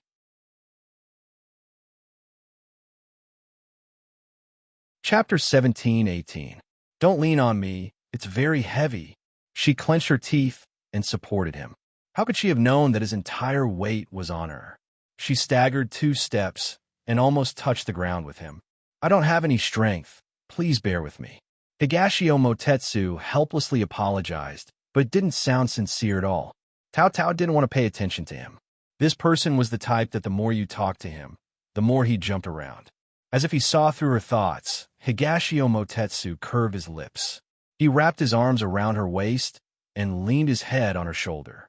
Her soft body and her hair had a faint scent of grass. It really made people unable to let go and couldn't help hugging her tighter. You bastard! Take your hands off me! Her face was slightly red, but it was unknown if it was because of anger or embarrassment. I don't have any strength. Let me lean on you so that I can recover my strength. I can also force myself to walk a few steps and relieve some pressure for you. He lied through his teeth. Really?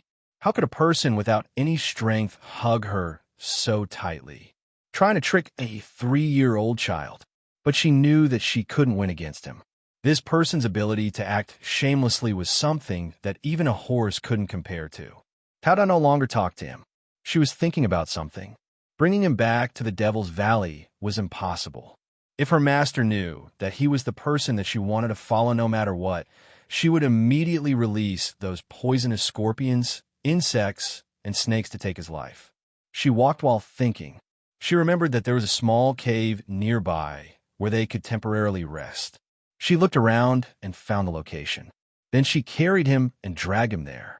When they arrived at the cave, Higashio Motetsu knew that he had already taken advantage of her and couldn't provoke her anymore. Otherwise, she would really throw him here in a fit of anger. So he straightforwardly let go of her and watched her busying herself in the cave.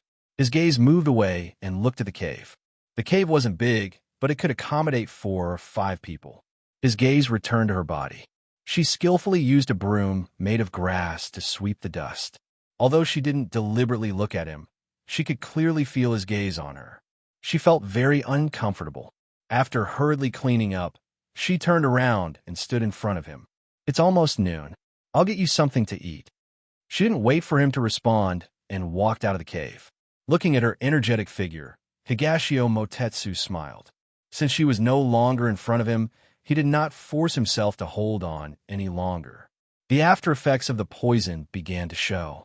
Exhaustion colored his eyes, and his eyelids became heavy. Thus, he closed his eyes. After walking out of the cave, Tao Tao scolded himself. In hindsight, why didn't he learn his lesson? After being coaxed by him, he forgot what he had done. She pursed her lips and told herself again that she could not repeat the same mistake. No matter how shameless this person was, no matter how much he pestered her, she could not be bewitched by him. Was the lesson not enough? The waves in her heart quickly calmed down. Only then did she walk out to look for food. When she came back, a stick of incense's worth of time had already passed. She walked into the cave and saw his defenseless, sleeping face. He had always been insufferably arrogant. When he smiled, he could turn all living things upside down. When he was angry, a storm would come. But this kind of defenseless appearance was rarely seen by normal people. She was lucky enough to see it several times when she sneaked into his room, although she was chased out by him in the end. This was the first time he took the initiative to expose himself in front of her. She was slightly stunned, but she quickly came back to her senses. She softened her steps and put down the berries. Then she found a place to sit down. Although her movements were very light, with his strong internal energy, he should have noticed it easily. Why hadn't he woken up yet? She couldn't help looking over. The sunlight shined in from outside the cave and fell on his body. His normally charming face had lost its blood color and seemed a bit transparent under the sunlight. Although she didn't want to admit it, her heart felt a bit uncomfortable. Even if she had already made up her mind to no longer have anything to do with him, seeing him injured and haggard, her heart still ached. Feelings that had been given out couldn't be taken back just like that. If it were that easy, there wouldn't be so many infatuated men and women in the world. Moreover, he was right in front of her and was injured because of her. Her emotions would still be affected. When Higashio Motetsu woke up, it was already noon. He slowly opened his eyes and saw a dark stone wall. His mind was a bit muddled, and he couldn't immediately react to where he was. It wasn't until he saw the person fiddling with the herbs that he remembered what had happened before. Half a year ago, she left without saying a word. He chased her from North Korea to Sichuan. When he finally found her, she was angry with him, and in the end, he was poisoned. He moved his stiff bones, and his sleeves made a sound. The person in front of him looked at him and then continued to study the herbs in her hands without saying a word. If it were in the past, she would have rushed over and asked about his well-being. She wouldn't be like now, with a face full of "don't bother me," looking at the person who was a few steps away from him, as if she wanted to draw a line with him. A hint of displeasure rose in his heart. He touched his lips and teased, "Why are you so far away from me? Are you afraid that I'll eat you?" This time, Tao didn't even raise her head. She said indifferently, "Aren't you saying the opposite? In your current state, I can deal with you with one hand." He raised his eyebrows. He hadn't seen her for a few months, but the little witch's tone had grown. However, he really didn't have much strength now. This snake venom was indeed overbearing. He wanted to say something to her, but out of the corner of his eye, he saw the wild fruits on the shelf beside him. They were placed on the washed lotus leaves. The red and green matched each other, making him very hungry. He raised his eyebrows and smiled at her. "For me, eat it or leave it." Although her tone wasn't good, it didn't affect the young master's appetite at all. He picked up one and stuffed it into his mouth. It was sweet and refreshing, and the juice was rich. It could relieve his thirst and satisfy his hunger. It was a good food. As he ate, he asked, "Have you eaten it?" "Yes, I've eaten it. Those are all for you." Higashio Motetsu snickered in his heart when he heard this. Only then did Tao realize that she had accidentally said too much just now. She was a little annoyed. She stood up and said to him, "I still have to pick herbs, so I won't stay here. You can rest alone and contact your subordinates." Seeing that he was about to speak, she beat him to it. "Don't say that you can't contact them. I know that the Moon Palace uses signal fireworks to communicate." Higashio Motetsu, who had been scolded, chuckled. "You really know a lot." Tao snorted. Don't think that she was really a 3-year-old child who could be easily bullied. "If I contact them and they don't arrive so quickly, and I can't go out, what if I starve to death?" Hearing his obviously shameless tone, Tao really wanted to smash the basket on his face to see if it would hurt with his thick skin. "I'll keep it until night." She gritted her teeth and then left without looking back. Remember to be careful not to step on the snake. Higashio Motetsu watched her stomp heavily on the ground to vent her anger. He held his chin and smiled triumphantly.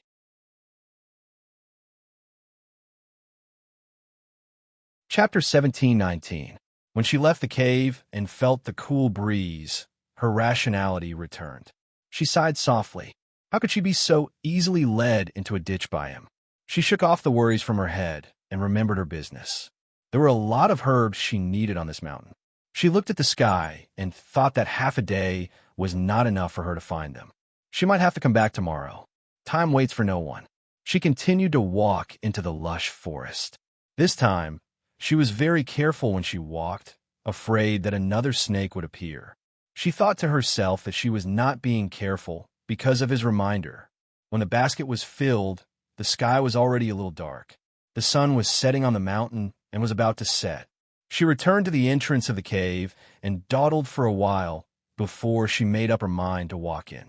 He was still the same person, but he had changed into a comfortable posture.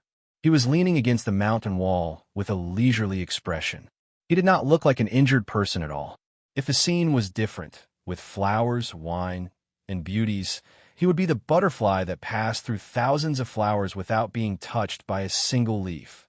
Higashio Motetsu, who heard the sound of footsteps, raised his head with some joy. However, he was suddenly frightened by the anger in her eyes. He asked himself, since she left, he had been obedient and did not cause any trouble. Why was this little witch looking at him like that? What was worse was that he actually felt a little guilty. Tao Tao put down the basket heavily, stretched her shoulders and arms, and looked around the dark cave. She thought for a while and said, "Wait for me."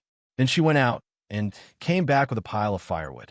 She lit it with a match, and the cold cave was suddenly filled with light and warmth. It was colder in the mountain at night than outside. She had been careless just now. After making the firewood, she touched her shriveled belly and turned to go out again. Higashio Motetsu looked at the person who had disappeared into the cave in a hurry and rubbed his eyebrows. He had not said a word to her since just now. He could not help but sigh faintly at the flickering light. However, his whole body was gradually filled with warmth, and his eyebrows were also tinged with a smile. No matter what, this little witch still cared about him. However, he was thinking too much. Tao Tao only wanted to quickly cure him and send him away. He was bored and recalled her every move in the past 2 days. He came to a conclusion in his heart. This little witch was still angry. If she wanted to make up with him, he had to wait for her anger to subside. Anyway, he came here this time to coax her. If she wanted to vent her anger, he would let her vent it. Anyway, he would not lose a piece of flesh. As she thought about it, she came back. This time, she was not only holding the berries she had picked in the afternoon, but also a pheasant. He smiled and said, "I didn't expect our little witch to be so capable." Tao Tao ignored him and placed the berries in front of him. She then pulled out her dagger and sat down to clean up the prey. Over the past 2 days, he had gotten used to her indifference. While eating a berry, he asked casually, "Are you familiar with this place?" In the past, when she was by his side, she rarely spent time in the wilderness. Basically, she walked in towns and villages. Moreover, her food and accommodation were taken care of by the Moon Palace's subordinates, so she did not need to find her own food. Although he did not like her following him at that time, she was still a girl. He had always been protective of her, so he treated her the same as he did when it came to food and accommodation. So now that he was here, he saw her picking wild fruits to start fire. Everything was done with great familiarity and independence. This made him very curious. How did she live before she met him? "I grew up in this area." She lowered her head and replied. He watched her move the dagger nimbly. He thought that since she lived in the Devil's Valley and the magic doctor was very good at making money, she should not need to rely on herself. At the very least, she should have someone to serve her. So he could not help but ask, "What's your sect like?" Tao Tao paused when she heard this, then raised her head. Her eyes were calm, but there seemed to be a hint of mockery in them. "Didn't you not want to know before?" Higashio Motetsu choked. He did not know how he had offended this little demoness. After Tao Tao finished speaking, she lowered her eyes. A faint trace of sadness flashed across her eyes. When she was by his side in the past, she had once told him about her sect. It was a pity that he had never heard of it. She passed the branch through the prey and roasted it over the fire. There was nothing else to do after that. She just watched the fire. So she took out the same medicinal herbs as she did in the afternoon and crushed them. She squatted in front of him and said calmly, "I'll change your medicine." He obediently stretched out his leg and looked at her without blinking. Tao Tao felt her scalp go numb from his gaze. She casually found topic to talk about. "Where are your subordinates?" "I don't know where they went. They're not reliable at all." As expected, when she asked about this, he gave her an excuse that he had thought of long ago. Tao Tao retracted her hand and looked at him coldly. "Then I have no choice. Staying until now is my limit. I'll be leaving soon. You'll have to find a way to leave this place." "Tao Tao, you can't do this. I haven't cleared the poison yet, and my subordinates are not by my side. Aren't you afraid that my corpse will be exposed in the wilderness?" He stared at the shadow on her face as she lowered her eyes. Her long eyelashes fluttered and tickled his heart like a feather. He spent a lot of energy to restrain himself from reaching out to touch her. Otherwise, his hard-won peace with her would be ruined again. That's your problem. It has nothing to do with me. Tao Tao sat back in her original position and flipped the roast chicken. Higashio Motetsu glared at her. He hated it when she treated him like a stranger. Tao Tao was a little surprised that he did not make a fuss. The two of them did not speak. The cave suddenly quieted down. Other than the crackling sound of the firewood and the sizzling sound of the oil from the roast chicken, there was only the sound of the wind. However, it was all isolated outside by the warmth and did not feel cold at all. Tao Tao crushed the herbs that she picked as seasoning and sprinkled them on the skin of the roast chicken. Soon, there was a burst of meat fragrance that made people drool. When the roast was almost done, she picked it up and touched it gently. It was very hot. She waited for it to cool down a little before pulling off a drumstick and handing it to him. Here, Higashio Motetsu did not even lift his eyelids. He crossed his arms and said, "I'm not eating." Tao Tao frowned. "You've only been eating fruits for the whole day. If you don't eat some meat, your body won't be able to take it." He lifted his chin and said proudly, "You don't care about my life or death. Why do you care about whether I can take it or not? You eat, I won't eat. If I starve to death, I deserve it. Anyway, no one will collect my corpse." Tao Tao's mouth twitched. Why didn't she know that he had such a willful and shameless side? However, he was injured. His face was haggard and his expression was weak. Coupled with his stubborn look, he really looked pitiful. She pursed her lips. The two sides were in a deadlock. In the end, she compromised. "I said I'll go back to the Devil's Valley tonight. So, I'll come to see you tomorrow." Higashio Motetsu took the drumstick with satisfaction. His eyes were shining with pride. Tao Tao averted her eyes and did not want to look at him. Otherwise, she would not be able to resist the urge to beat him up later.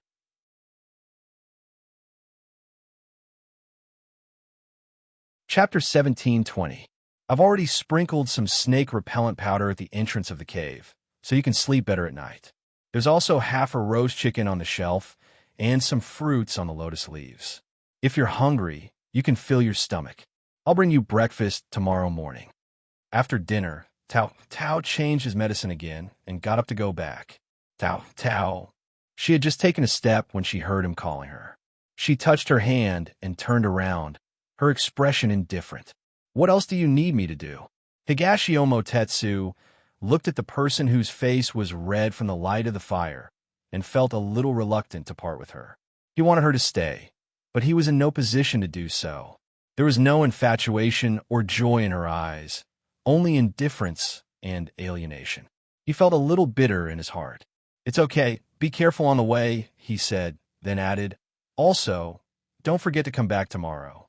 Tao Tao nodded and directly left the cave. In front of her was the vast night. The grass was occasionally blown by the wind, rustling. A firefly flew by in front of her, its light weak. She couldn't help but stop and look up at the brilliant stars in the sky. "Tao Tao, do you think you're worthy of young Master Dongting? Do you know how much higher the status of the woman beside him is than yours? How can the light of a firefly compete with the brilliance of the moon?" The words of a woman from an aristocratic family she met when she followed him to deal with the internal strife of the Moon Palace rang in her ears. Yes, a firefly is a firefly. No matter how hard you try, you can't compare to the brilliance of the stars and the moon. The facts that you didn't want to admit before, when you decided to let go, are laid out in front of you one by one. You and I are not fated to be together. It's all because of me. Originally, she thought that after returning to the sect, she would have nothing to do with him. She didn't expect that he would come here. Although she didn't understand his purpose, she couldn't go on like this. Alas, she could only be soft-hearted this time. Next time, she wouldn't care about him. Her gaze no longer looked at the fireflies dancing in the wind, but unswervingly walked in the direction of the Devil's Valley. Watching her figure disappear into the darkness, Higashio Motetsu covered his face with his hand and sighed. Higashio Motetsu, oh Higashio Motetsu, to think that you would have such a day. trapped by love and longing for someone. After a while, someone came into the cave. Palace Lord, are your injuries serious? Do you need me to call the doctor over? As soon as Xuanqi Zimo came in, he saw that the usually energetic person was now listless. Startled, he hurried over and asked worriedly, "What's wrong? With Tao Tao here, what are you worried about?" Higashio Motetsu raised his hand and pushed his subordinate's face away in disdain. Only then did Xuanqi Zimo heave a sigh of relief. He found a place in the cave and sat down. He said with a smile, "I almost forgot that Miss Tao Tao's medical skills are unparalleled in the world. There's nothing that can't stop her." Higashio Motetsu nodded. Although he was praising the little witch, he felt honored and happy. Seeing a smile on the palace lord's face, Xuanqi Zimo was relieved. He touched his shriveled belly and looked around. Suddenly, his eyes lit up. He reached out to take the golden roast chicken, but his hand was slapped away by his master halfway. He blinked his pitiful eyes and said, "Palace Lord, I've been waiting for you outside for a long time. I'm starving to death. Please give me some food. If you're hungry, go find food yourself. Don't touch these." It was rare for Tao Tao to give him some food, so he didn't allow others to touch it. Seeing that the palace lord was so protective of his food, it was useless to act coquettishly. Xuanqi Zimo had no choice but to run out and catch prey himself. After eating and drinking to his heart's content, another 2 hours had passed. Xuanqi Zimo asked curiously, "Palace Lord, how long are we going to stay here?" "It depends," Higashio Motetsu said casually. "Has Miss Tao Tao forgiven you?" As soon as he said that, he immediately saw the palace lord looking at him with a fake smile. He immediately covered his mouth, indicating that he hadn't asked anything just now. He really didn't know how to read people's minds. He had touched a sore spot. Miss Tao Tao must still be angry with him for leaving him here. Otherwise, according to past experience, Tao Tao definitely wouldn't feel at ease leaving him alone. Xuanqi Zimo couldn't help but scold himself in his heart. Looking at his subordinate's cautious smile, Higashio Motetsu looked away and recalled what had happened today. Although he hadn't been forgiven by Tao Tao, he was much better than yesterday. At least, she didn't want to see him get into an accident. If she had really decided to cut all ties with him and left after draining his blood and detoxifying his poison, seeing a glimmer of hope, Higashio Motetsu's lips curled into a smile. Ever since Xuanqi Zimo had angered the palace lord, he didn't dare to say anything else. Now, seeing the smile on the palace lord's face, he couldn't help but shiver. What was the palace lord thinking? Zimo, the person who had been called, immediately straightened his back. "Your subordinate is here. Tomorrow, as long as Tao Tao is here, you and the others are not allowed to appear." Higashio Motetsu licked his lips. As long as there was no one around him, he didn't believe that she would be so heartless as to abandon him. Xuanqi Zimo nodded. "Your subordinate obeys." The firewood was still burning.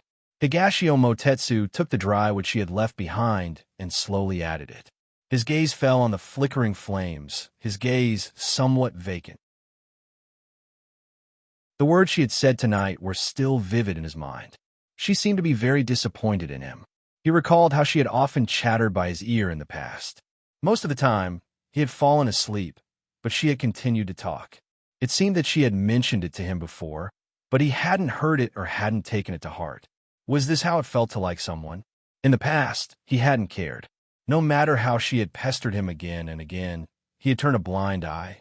Now that he had truly fallen in love with her, even the slightest detail in his memory was enough to tug at his heart and cause him to slowly ache.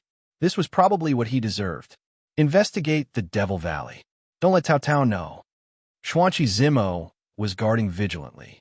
When he heard the palace master's voice, he seemed a little disappointed. He couldn't help but carefully poke his head out. The palace master's attention fell on the fire.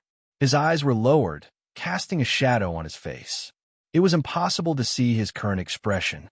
He hurriedly replied, "Your subordinate obeys." Compared to Higashio Motetsu's sleepless night, Xuanqi Zimo had a good night's sleep until he was kicked awake early in the morning. "Palace Master, why did you wake up so early?" Zimo rubbed his sleepy eyes and asked with a yawn. A certain someone hadn't slept all night. Seeing that he was full of energy, he coldly snorted. Hurry up and leave for this young master. Zimo immediately shuddered. Your subordinate will leave now. By the way, do you need me to prepare food for you? No need. His little enchantress would prepare food for him. Thinking of this, a certain someone smiled proudly. However, a certain someone waited anxiously until the person delivering breakfast arrived late. Sure enough, the little enchantress was still angry. He had almost starved to death.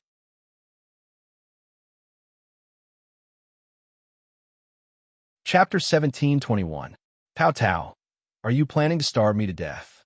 As soon as Tao Tao entered the cave, she saw the person in front of her looking at her weakly. She felt a little apologetic. I was delayed by something. Hurry up and eat. She didn't do it on purpose. As soon as she went out this morning, she was stopped by second senior brother, who insisted that she try a new poisonous pet. She was afraid that he would be suspicious, so she had to deal with him for a long time before she escaped from him. Otherwise, if he knew that Dong Ting was here, it would mean that her master knew as well. Then her life would be in danger. But she didn't intend to tell him these things. After all, they had nothing to do with each other.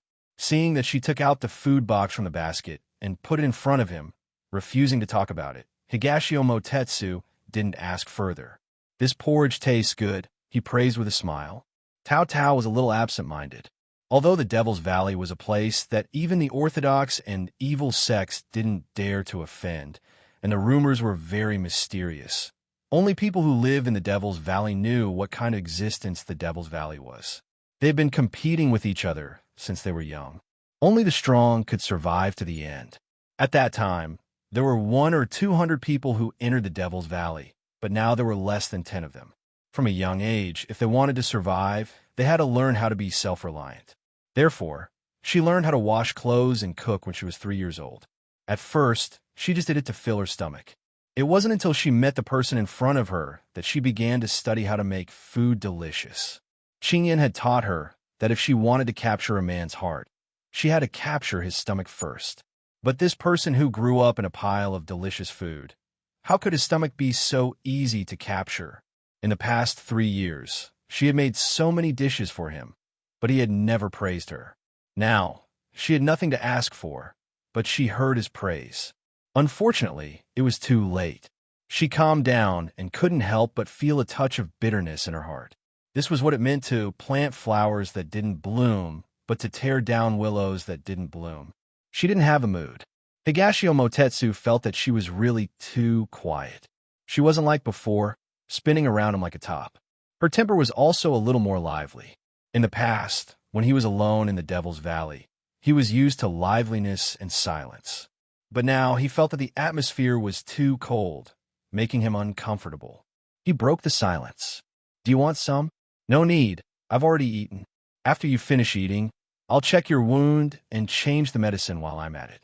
Tao Tao continued to fiddle with the few porcelain bottles she brought and replied without raising her head. Seeing this, he didn't say anything else and finished his meal in a few bites.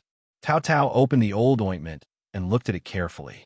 Although the herbs yesterday were taken from the local area, the effect is not bad.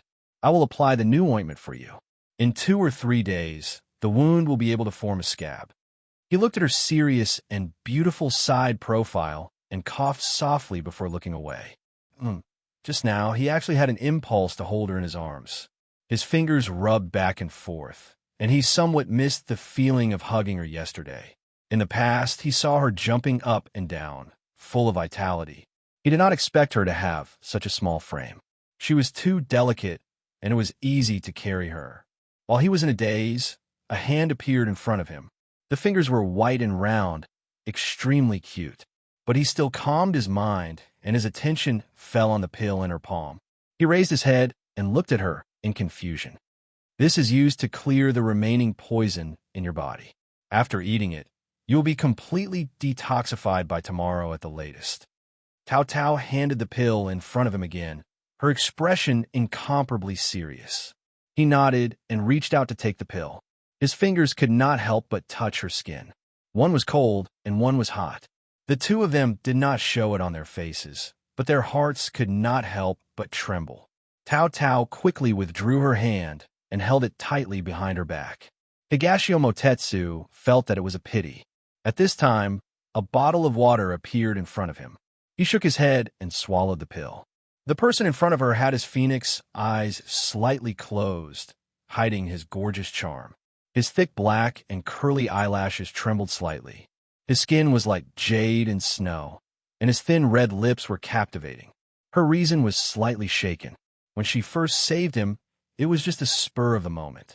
Later on, she changed her mind and chased after him because when he opened his eyes, it was as if he had restrained the splendor of a flourishing age. It was so captivating that it could take one's soul away. Now that his eyes were closed and restrained the splendor, it still caused ripples in her heart. This person was indeed an evildoer. In order to be worry-free, she had to stay far away from this evildoer. She composed herself and then said, "After you eat the pill, your body will be fine soon. Tomorrow, you will regain your strength and be able to walk freely. When you recover, leave the Devil Valley. Don't come back in the future. This place is indeed not safe. My master doesn't like to see strangers." Higashio Motetsu heard this and opened his eyes, staring at her. "Is it your master who doesn't like to see strangers, or you don't want to see me?" "Both." She turned her eyes away and didn't look at him. Higashio Motetsu was stunned. This little demoness was really direct. She didn't know how to be tactful at all. She really gave him a headache. He decided not to talk about this topic anymore. Otherwise, he would be angered to death. "Didn't you promise me before that you wouldn't throw me away if you didn't cure me? Why are you going back on your word after just one night? You can't go back on your word like this." This time, it was Tao Tao's turn to be stunned. "Didn't I cure you? Who knows if your medicine is useful or not? What if my injury worsens?" He crossed his arms and said unyieldingly, "Hey, how can you be so unreasonable? If you don't believe in my medical skills, what else can you do?" Tao Tao's cold expression suddenly cracked. "How could there be such a person? You already said that we will go our separate ways. How can I believe you?" He was clearly sitting and she was standing, but she felt like he was looking down on her. Tao Tao's mouth twitched. She had never seen such a rogue side of him before. In the end, she had no choice but to compromise. "Then what do you want? If I haven't recovered tomorrow, you can come over and check on me." He didn't want to push her too far. Otherwise, he would be the one who had to coax her in the end. "Why didn't I see you so afraid of death before?" Seeing that everything here was settled, Tao Tao took the basket on her back, threw down this sentence, and left in a huff. Looking at the person who was so angry that she ran away, Higashio Motetsu couldn't help but laugh. However, after laughing, he became melancholic. If she was really cured tomorrow, she would still leave. What should he do to make her stay? After thinking for a while, Higashio Motetsu knocked on the stone wall rhythmically. There was one more person in the cave. "Go find a doctor and get some medicine to delay the illness or worsen the injury. Just don't let the snake poison get rid of in a day or two." When Xuanqi Zimo received this order, he was so shocked that his mouth opened wide. You could stuff 2 eggs in it. What if you were discovered? Life is like a play. It all depends on acting. Xuanqi Zimo swallowed. "You are really willing to go all out for your wife." Higashio Motetsu chuckled. "I can't help it. A single dog like you won't understand." Xuanqi Zimo clutched his chest. He had been shot even though he was kneeling.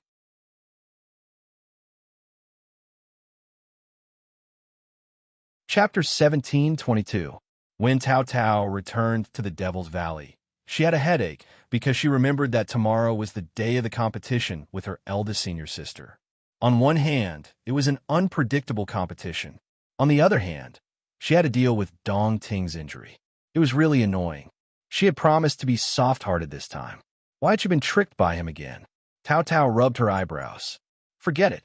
She had to think about how to deal with the eldest senior sister's competition first. The eldest senior sister was not as difficult to deal with as the 4th senior sister. However, in the entire Devil's Valley, she was the one she couldn't provoke except for her master. Otherwise, It would be difficult for her to live peacefully until the day when she would officially compete for the position of the master of the Devil's Valley. The moon set and the sun rose. It was a new day. Higashio Motetsu stood at the entrance of the cave with his eyes half narrowed. It was already late in the morning. Why hadn't the little witch come yet? Did she stand him up? Palace Master, is it because Miss Tao Tao was bullied by you in the past, so she wants to get back at you this time?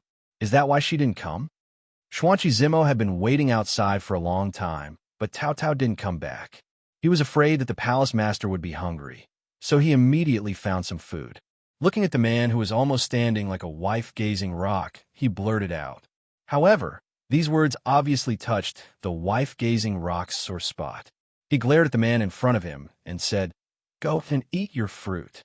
Xuanqi Zimo immediately took 3 steps back and gently slapped his mouth. What nonsense was that? Higashio Motetsu withdrew his angry eyes and his jaw tightened. He was not angry because his subordinate said that Tao Tao would take revenge on him, but because of the last sentence. He had a faint guess in his heart, but didn't want to face it. He was afraid that she wouldn't come to see him again. Because the cave was close to the top of the mountain, the scenery below was panoramic. Although there were dead branches and rotten leaves everywhere, the ground began to be green. It was a sign that everything was recovering. However, as he looked at the boundless world, a hint of panic suddenly rose in his heart. He suddenly recalled that during the first year that she had been following him, he had returned to deal with the Moon Palace sect to eliminate any future problems for Qingyan. He had often disappeared without a trace, leaving her behind in the Moon Palace sect. It was not uncommon for them to not see each other for 3 to 10 days. At that time, was she like him now, waiting but afraid of being left behind? He chuckled softly, as if he wanted to taste everything that she had endured in the past. But this was just the tip of the iceberg, and he could not stand it. At that time, she had to bear the burden of not being recognized, not being accepted, and hoping that there would be a response. How uneasy must she have felt? At this moment, he finally understood the feeling of shooting himself in the foot. Just like that, Higashio Motetsu waited until evening with uneasiness, disappointment, and anxiety. The mountain breeze in early spring still carried a bone-piercing chill, especially when it was close to night. Therefore, when Tao Tao walked to the front of the mountain gate, he saw a figure soaked in the mountain wind like a stone sculpture. "Why are you sitting here? It's windy in the mountains. Why aren't you going in?" Although she was angry that this person didn't care about his body, she still couldn't help but care about him. Her clear and melodious voice rang in his ears. For a moment, he thought that he was hearing things because he missed her too much. It wasn't until her sash fluttered in the wind, drifted into his line of sight, that he raised his head somewhat sluggishly, seeing the person in front of him angrily glaring at him.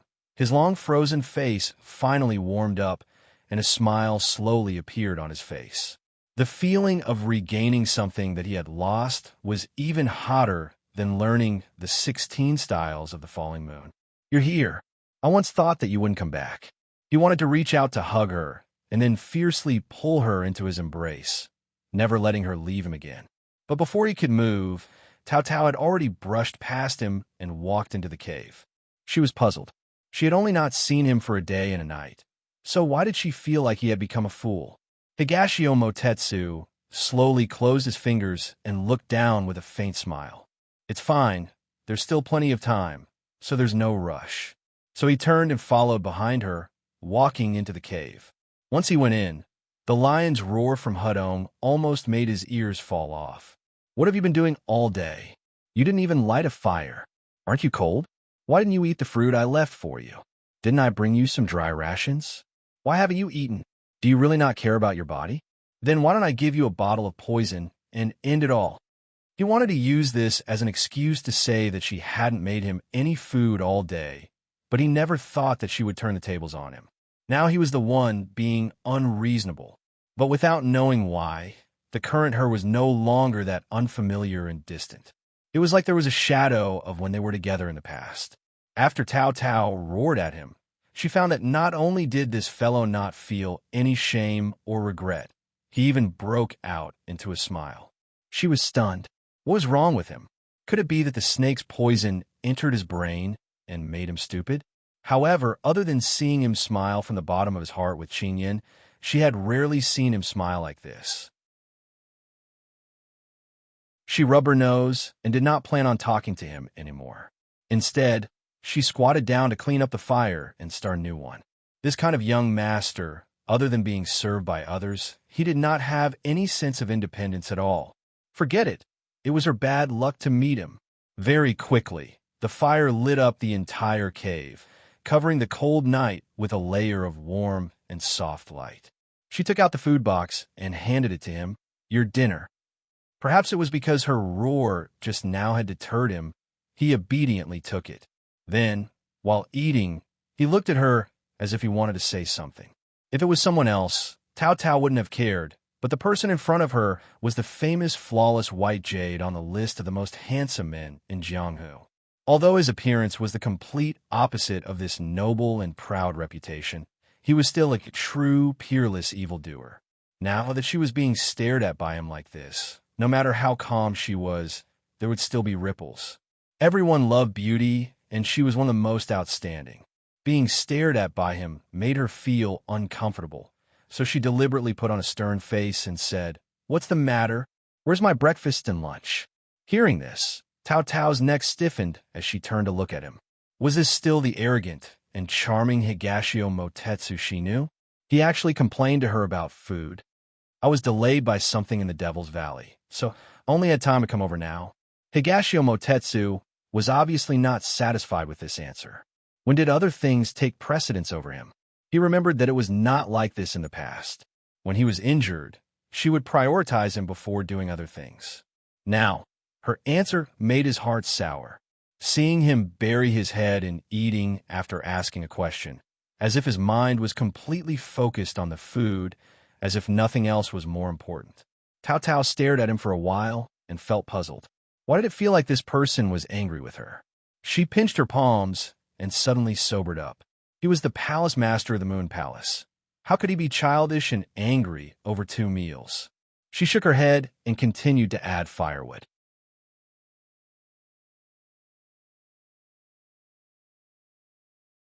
Chapter 1723. As though he was competing with something, Higashio Motetsu quickly gobbled down the food.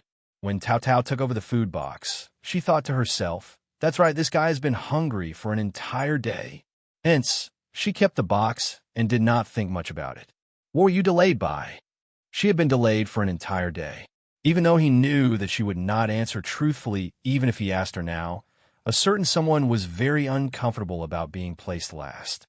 Furthermore, seeing that she had no intention of explaining, he could not help but ask. Cao Cao pursed her lips. Her competition with Grand Senior Sister had been delayed until now. The content of the competition was simple. Use the other party's poison on yourself. Whoever could neutralize it first would win. If both of them could not neutralize it, the one who could not withstand the antidote first would lose. There were no stakes in the competition. However, the outcome was either life or death. If one could not neutralize the poison and the opponent did not save them, they could only wait for death. Grand Senior Sister was better than her and used 2 hours to neutralize her poison and win the competition. After neutralizing her poison, she looked at her coldly and left, not caring about her life or death. Thankfully, she had used up all her strength to neutralize the poison. However, she had used up all her strength and barely managed to return to her room before fainting. If not for the fact that she was still in the cave, she would not have woken up so early. Grand Senior Sister had used a secret medicine this time. It was clear that she really wanted her to die. However, she did not die and even neutralize the poison. Grand Senior Sister must have hated her even more and would probably target her in the future. Fortunately, the real competition was about to begin and she did not have to worry too much. However, surviving a disaster did not mean that one would have good fortune in the future. I didn't expect the competition to take so long. Cao Cao smiled at him. Sorry to have kept you waiting. Higashio Motetsu looked at her suspiciously. Every time she lied, the corners of her lips would curl upwards. It was the same just now. Why did she lie? At that moment, he did not know what kind of life and death ordeal this girl before him had gone through today. It was already a blessing from the heavens that she could appear before him safely. It's good that you know. I thought you weren't coming, and Zimo even mocked me as a door god. What did you say? Tao Tao only heard a mumbling, but did not hear the content clearly. Higashio Motetsu snorted softly. Nothing. Although Tao Tao did not show it on the surface, she was laughing uncontrollably on the inside. Today he had really lived for a long time. He might have really gone stupid, but as she watched, her eyes became more focused. She said in her heart, Dong Ting, do you know that if you're a little later, I might not be alive anymore? I wonder if you would occasionally think of me. That silly girl who always pestered you? Probably not. After all, you once hated me. The bonfire crackled.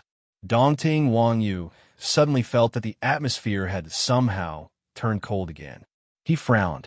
When they were together before, he had never felt this way. Was it because no one was talking to him? He coughed softly and said, Then how was the final exchange? Or you? Tao Tao said faintly, I'm not good enough, so I lost. Higashio Motetsu was stunned for a moment before he smiled and comforted her. Victory and defeat are common. Don't be sad. You just have to learn well and win against them in the future. It's never too late for a gentleman to take revenge. This was his way of doing things. She had always known that although he looked gentle, he was actually very vengeful. He was very similar to her in this aspect. He could endure hardships, but he would never suffer losses. I will get it back. Tao Tao nodded. Seeing her smile, he became spirited and raised his voice. He said proudly, That's right. I saw that you didn't look well just now and thought that you were in a bad mood. Don't worry, if you were bullied, I will take revenge for you. Tao Tao smiled and shook her head. I will take care of my own matters. Why? You don't believe in my ability? The East Court freak was very unhappy that his ability was questioned. She sat down in front of him and rested her chin on her hand. How should I put it? The Devil's Valley is different from the Imperial Court and the Jianghu. It has the Jianghu's swordsmanship and the Imperial Court's schemes and secret plots. However, there are many differences. You're not a member of the Devil's Valley, so it's difficult for you to use your ability there. It's better for me to do it myself.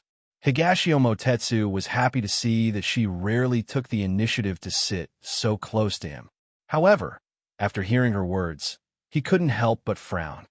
Why does it sound like the Devil's Valley is a dragon's pool and a tiger's den? She didn't want to tell him so much, but she was worried that he would be curious and unwilling to leave after his injury was healed. She was worried that her master would find out, so she revealed a little. However, she forgot that this person had a little problem. The more novel and dangerous something was, the more he liked to get close to it. She regretted saying too much. Before she could speak, he said, Tao Tao, if it's so complicated here, you don't have to stay. I'll take you out. She was stunned by his words. She raised her head and looked into his eyes, trying to see if he was joking, but there was nothing but sincerity. She suddenly couldn't understand him. However, at this time, she was a little tired after detoxification and didn't have the energy to think about it. She waved her hand and said, I was just joking with you. Come, let me check if the poison has been removed. One couldn't wait to cover it up, while the other felt guilty when he heard that she was going to check. Therefore, the two quickly missed this topic. This time, Tao Tao reached out and put her hand on his wrist to feel his pulse. While she was feeling it carefully, Higashio Motetsu put all his attention on her fingers. Her smooth and cold fingertips fell on his skin, making his heart itch. However, he knew that he couldn't do anything now. Otherwise, he would only push her further and further away. Realizing this, Higashio Motetsu's heart sank.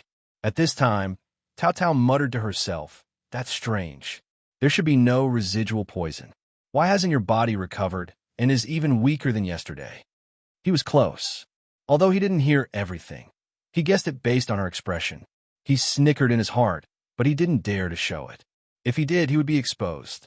Tao Tao asked him to change his hand. He obediently did so, but the result was the same. Tao Tao couldn't stay calm. What did you do today?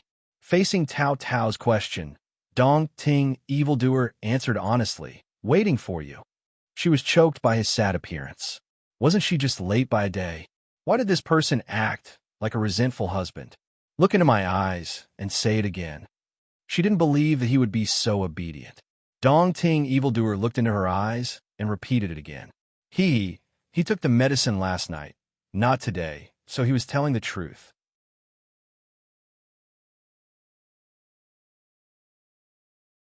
Chapter 17:24. Although there were many suspicious points, she was confident that there was nothing wrong with her medicine. However, nothing was absolute. Moreover, she was currently exhausted, so she didn't pursue the matter.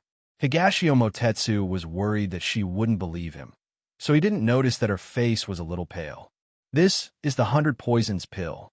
It could detoxify common poisons, including the snake venom from yesterday. Eat it, and I'll come back tomorrow to take a look. It should be able to clean up the remaining poison. Tao Tao poured out a pill from the porcelain bottle and handed it to him. Fortunately, she had brought the medicine with her today for the competition and had forgotten to put it back in the cupboard.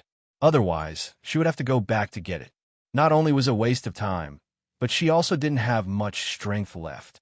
In order not to arouse her suspicions, Higashio Motetsu took the pill and swallowed it in front of her without any hesitation.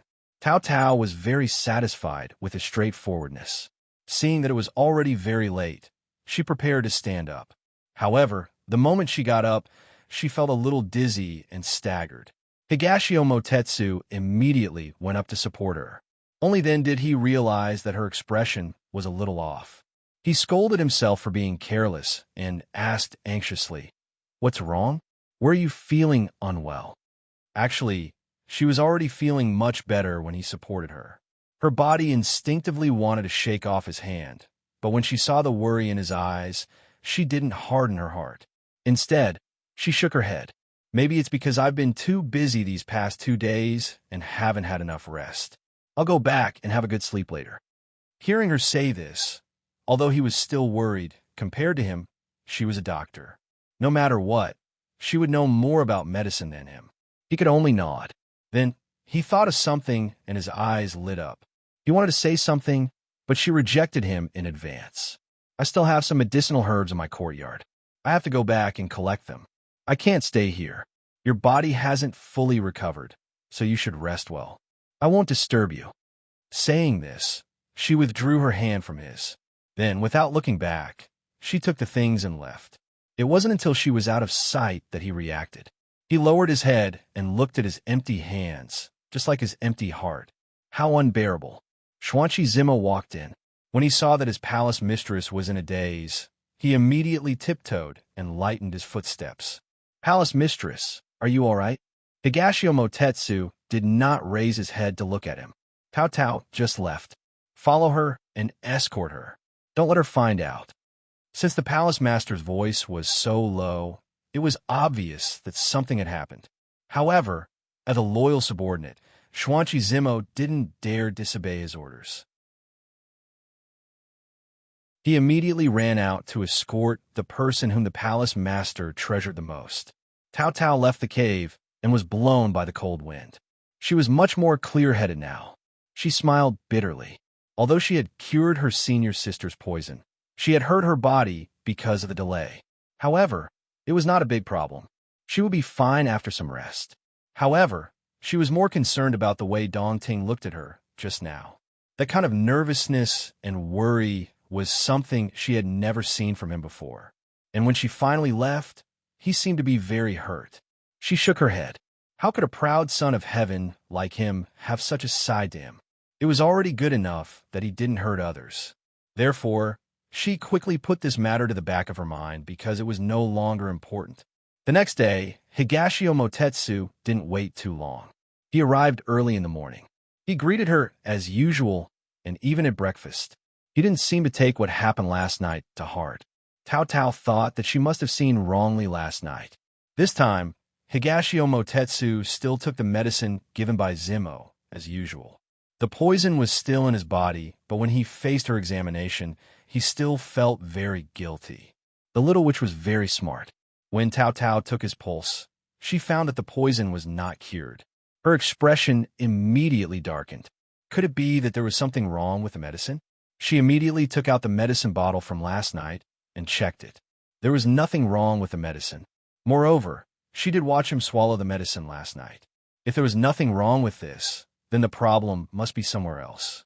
Tao Tao raised her head and narrowed her eyes, looking at him calmly and coldly.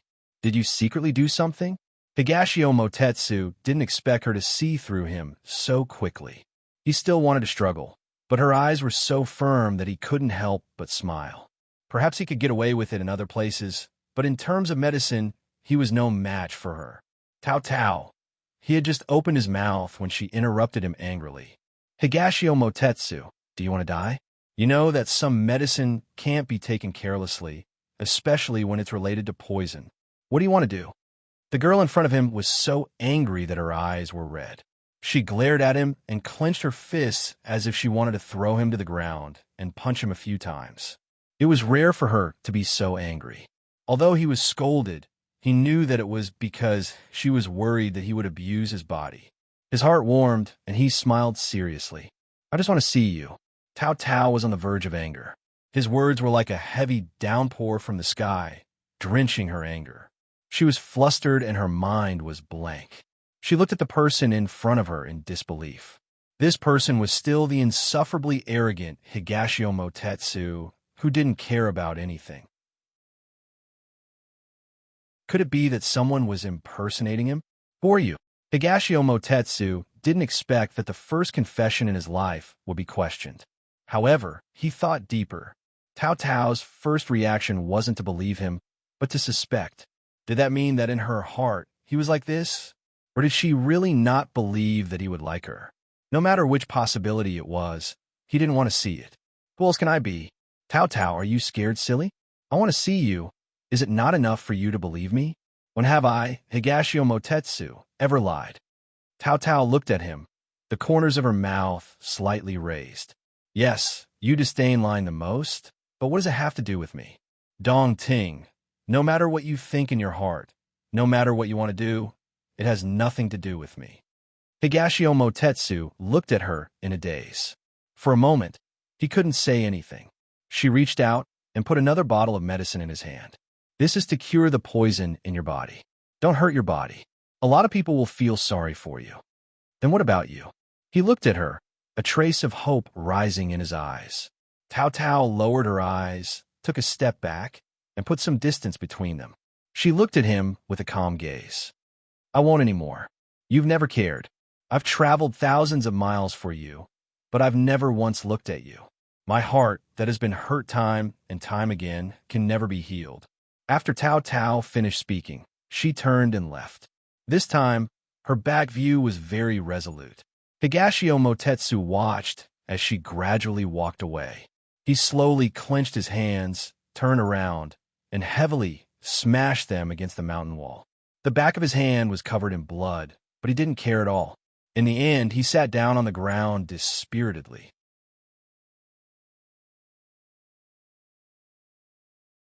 Chapter 1725. Xuanqi Zimo had secretly escorted Tao Tao back. When he saw the palace master, who had lost his usual liveliness, he hurried over in fright. Palace master, what's wrong? Did the poison flare up? This subordinate went to bring Miss Tao Tao back. When he heard her name, Higashio Motetsu's eyes flickered. He said hoarsely, I'm fine. You don't have to look for her. Xuanqi Zimo had never seen his master like this. He hurriedly said, Then, palace master, is there anything this subordinate can do? As he spoke, he tried to think of a way to make the palace master a little happier. Just then, the palace master spoke. Have you sent her back safely? Yes. This subordinate has been very discreet. Miss Tao Tao hasn't noticed. Very good. After a moment of silence, the palace master didn't say anything else. His expression was very calm. Xuanqi Zimo couldn't help but ask carefully, Palace master, did you quarrel with Miss Tao Tao? Quarrel? It would be fine if they could quarrel, but she didn't want to fight. In the past, when he said one sentence to her, he had to be prepared to be rebuked 10 times. Now, she didn't want to talk to him. She didn't even want to see his face. He had clearly shown his sincerity by coming here this time. So why was she still so cold? He scratched his head. What exactly went wrong? Seeing the palace master so irritated, Xuanqi Zimo had a vague idea. It seemed that the palace master didn't have a chance to quarrel with her, even if he wanted to. Palace master, you've really hurt Miss Tao Tao's heart this time. In the past, he had seen Miss Tao Tao leave after being angered by his palace master. However, she would always return after a short while. She had never left without saying goodbye. However, this time, when he saw Miss Tao Tao again, he realized that she had changed. She was no longer so easy to get close to. It seemed that the girl who loved to laugh and fool around had only been willing to show that side of her in front of his palace master because she liked him. Now that she no longer had any feelings for him, she kept that side of her away. Higashio Motetsu was dejected. Yes, he had hurt her heart. If she had rejected him once or twice, he would still have thought that she was just throwing a tantrum. However, when she drew the line between them time and time again, he understood that this time she really did not intend to forgive him, nor was she willing to turn back. Xuanqi Zimo glanced at the palace lord's expression and whispered, "If there was such a lady who treated me so well, I wouldn't have the heart to reject her. Miss Tao Tao was rejected so many times by you, but she still treated you well. It's clear that she loves you dearly." This subordinate has heard of such a saying among the common people. The crazier you like, the more clean and neat you are when you let go. Higashio Motetsu was stunned for a moment. He understood what he meant. The crazier a person was, the more likely they were to stake everything on a single throw. They would not give up easily. Once they gave up, it meant that there was no turning back. Higashio Motetsu's lips moved. Finally, he raised his hand to cover his face and smiled bitterly. In the end, he pushed her away with his own hands. The more she rejected him, the more he realized that he could not lose her. He could not lose her to that extent. Palace Lord, don't be sad. Didn't you reject Miss Tao many times in the past as well? You have to cheer up. Xuanqi Zimo was a little anxious when he saw the Palace Lord so dejected. After saying this, he realized that he had been too impatient and did not choose his words carefully.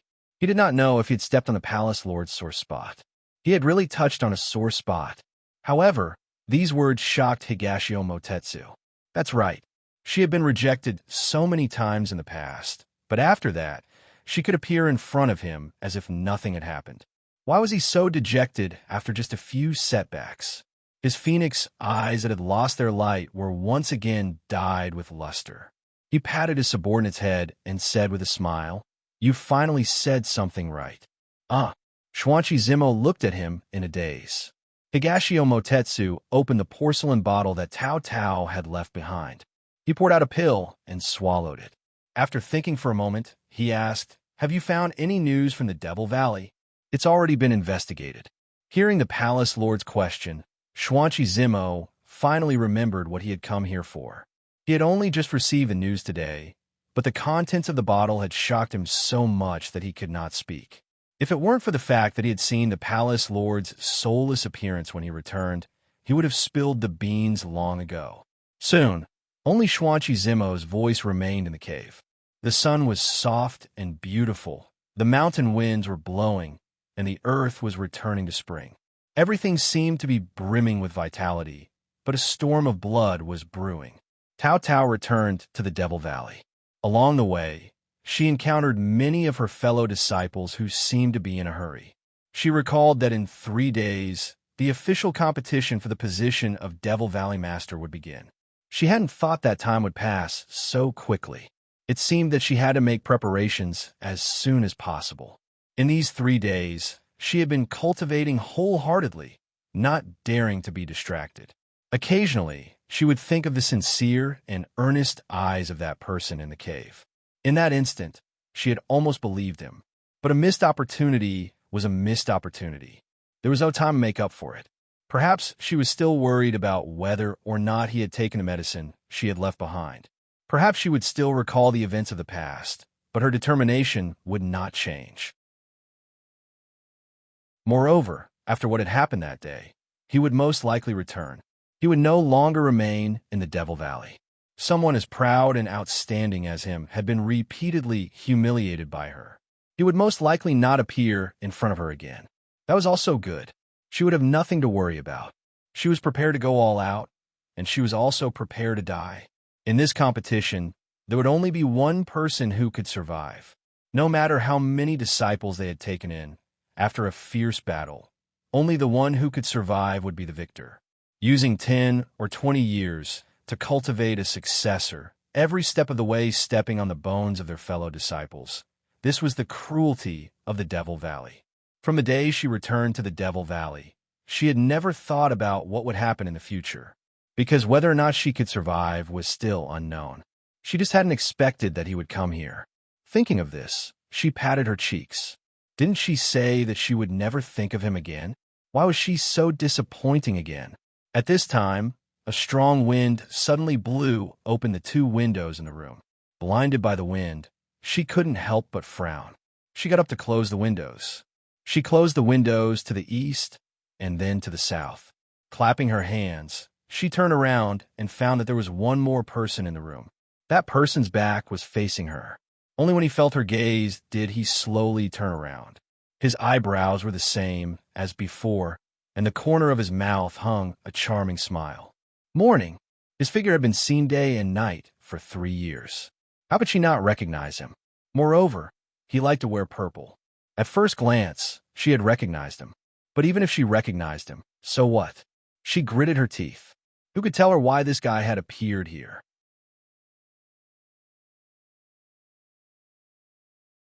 Chapter 17:26. Tao Tao's first reaction was that she was hallucinating because she thought too much about him. However, it was broad daylight and a living person was right in front of her. How could it be a hallucination? Her initial shock turned into anger. She angrily walked in front of him and said through gritted teeth, "Why are you here? Didn't I tell you to leave?" Looking at her angry eyes, Higashio Motetsu felt that she was very cute. The corner of his mouth curled up. "I came here to take my wife away. My wife is still here. How could I dare to leave alone?" Wife. Tao Tao was stunned by his shocking words. Was he talking about her? She looked up and saw his gaze fall on her. His eyes were filled with a playful smile. She felt as if a bucket of cold water had been poured on her. He never spoke the truth. How could she be so easily fooled? She despised herself for not being firm enough. Her face immediately darkened. "I don't welcome you here. If you want to find someone, go elsewhere. Don't be an eyesore in front of me." She almost said the word scram. Higashio Motetsu heard the hidden meaning in her words. He couldn't help but rub his nose. His wife was so fierce. However, what he said was the truth. Was it because he wasn't sincere enough? He took a step forward and reached out to hold her hand.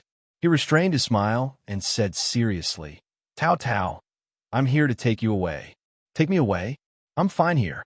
Why should I leave with you just because of a sentence from you? Who do you think you are?" Because of her wild thoughts, Tao Tao warned herself in her heart that she couldn't be swayed by him. Thus, no matter what he said, she strongly refuted. The person in front of him was like an angry cat. Her cheeks were puffed up and red. She was too cute. He couldn't help but want to reach out and pinch her. However, he knew that the time wasn't right, so he restrained himself. He didn't mind that his hand was shaken off. He grabbed the person who was about to retreat and said seriously, "Because this place is too dangerous. Before, I didn't understand the Devil Valley, so I could let you stay here without worry. After all, it's your sect. However, now that I know the Devil Valley is such a dangerous place, I can't let you stay here." He knew all about it. How much did he know? Tao Tao stared at him blankly. He seemed to know what she was thinking. His eyes were filled with love as he continued to speak. "Tao Tao, no matter how angry you are with me now, don't hurt yourself. Come with me. When we get outside, you can punish me however you want. I promise you that I won't fight back or talk back. Okay? Tao Tao, Tao Tao, no matter how angry you are with me now, don't hurt yourself. Come with me. When we get out, you can punish me however you want." Towards the end, he lowered his voice and gently coaxed her. Tao Tao stared blankly at the person in front of her. She had never seen such a gentle Higashio Motetsu before, but it was too late. She had already returned. Dongting, it's useless. Since I'm back, I don't plan to leave. I can't leave. Besides, didn't we say that we wouldn't meet again? It was my fault in the past for always pestering you. I know you're annoyed with me. Don't worry, I won't do it again. You're free now. She said these words very calmly. Only her hands and her sleeves revealed her inner feelings. But she knew that he couldn't see it. She didn't know if it was because he had been rejected by her too many times these past few days, but he felt that he was too much of a bastard in the past to let her suffer so much. He took a step forward and hugged her tightly. Tao Tao, how can it be useless? If I want to take you away, who can stop me? Furthermore, you were the one who said those words. I never promised you anything. You were very good in the past. I was blind to mistake a pearl for a rock. Don't worry, I won't do it again. I don't want you to leave me. He whispered the last sentence in her ear. She didn't react in time when he suddenly hugged her, but now she was stunned by his words. Was he confessing to her? But how was this possible? This person hated her so much in the past. How could he suddenly like her? It was too ridiculous. In addition, she remembered the promise she made to her master. She reached out and pushed him away. She suppressed her emotions and tried to look at him calmly. Dongting, I don't know why you changed your attitude towards me. To tell you the truth, I'm not like what I show you. Since you already know about the Devil's Valley, you should know what kind of people can survive here for more than 10 years. I'm not optimistic at all. It's impossible for me to be gentle and understanding like Qin Yan. The environment determines a person's character. I'm very cold and cold-blooded. My hands are stained with a lot of blood. I don't care what others think of me. To me, living or dying isn't too important. Life in the Devil's Valley is very dark. It's like being abandoned by the world. It's a place where sunlight can't reach. If I didn't meet you, I might never feel the warmth of the sun in my life. In order to stay by your side, I tried my best to make myself look more sunny. I didn't want you to find out that I'm different from ordinary women because I was worried that once you found out I was this kind of person, you would hate me even more. I'm very sorry. I've caused you a lot of trouble these past few years. I won't appear in front of you again. Let's forget everything that happened these past few years. After finally saying these words, Tao Tao breathed a sigh of relief as if a heavy burden had been lifted off her shoulders. However, what followed was a dense pain in her heart, saying it wasn't as difficult as she thought, but it also didn't have no effect on her at all. She didn't care about how others looked at her, but she cared very much about how he would look at her. She laughed at herself. At this point, she was afraid he wouldn't want to take her away anymore. However, when she lowered her eyes and waited for him to leave, a large shadow enveloped her. She looked up and was caught off guard, but was tightly held in his arms. There was a great disparity in strength between men and women. Adding on his deep internal strength, she wasn't his opponent at all. She couldn't push him away at all. Forgot? How could I possibly forget? She heard the sound of him gritting his teeth and was scared. She felt like he was going to eat her alive. Although her guess was a bit off, it wasn't too far off. Her chin was lifted up by him. While she was panicking, she saw his eyes filled with anger as he leaned down and fiercely bit down on her lips. She changed. The person who wanted to cling on to him before was now pushing him away. No matter what he said, she wouldn't listen. He was already holding back his anger. Now that he saw her like this and couldn't persuade her, his heart was filled with anger. Those red lips were so moving, but they always said words that people couldn't listen to. He had long wanted to teach her a lesson.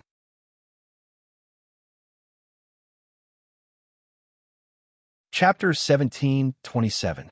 Tao Tao did not expect things to develop to this point. She just wanted to persuade him to leave. But why did he get angrier the more she said it? Why did he do this kind of thing just because he was angry? Wasn't he a very proud person? She had said so many things to make him lose face. So shouldn't he just turn around and leave? How did it turn out like this?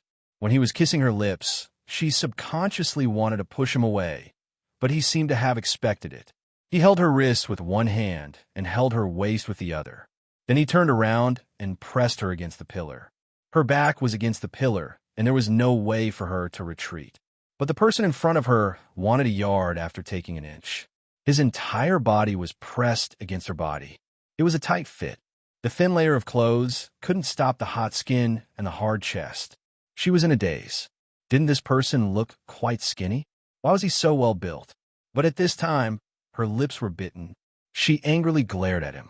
The latter curled his lips into a smile and gently licked the place he had bitten. Her red lips were bitten by him and revealed a trace of white. It was like snow on a red plum blossom, making his heart race. He tightened his arms and pulled her closer to him. His lips and tongue were even more nimble as he pried open her teeth and drove in, not giving her any room to breathe.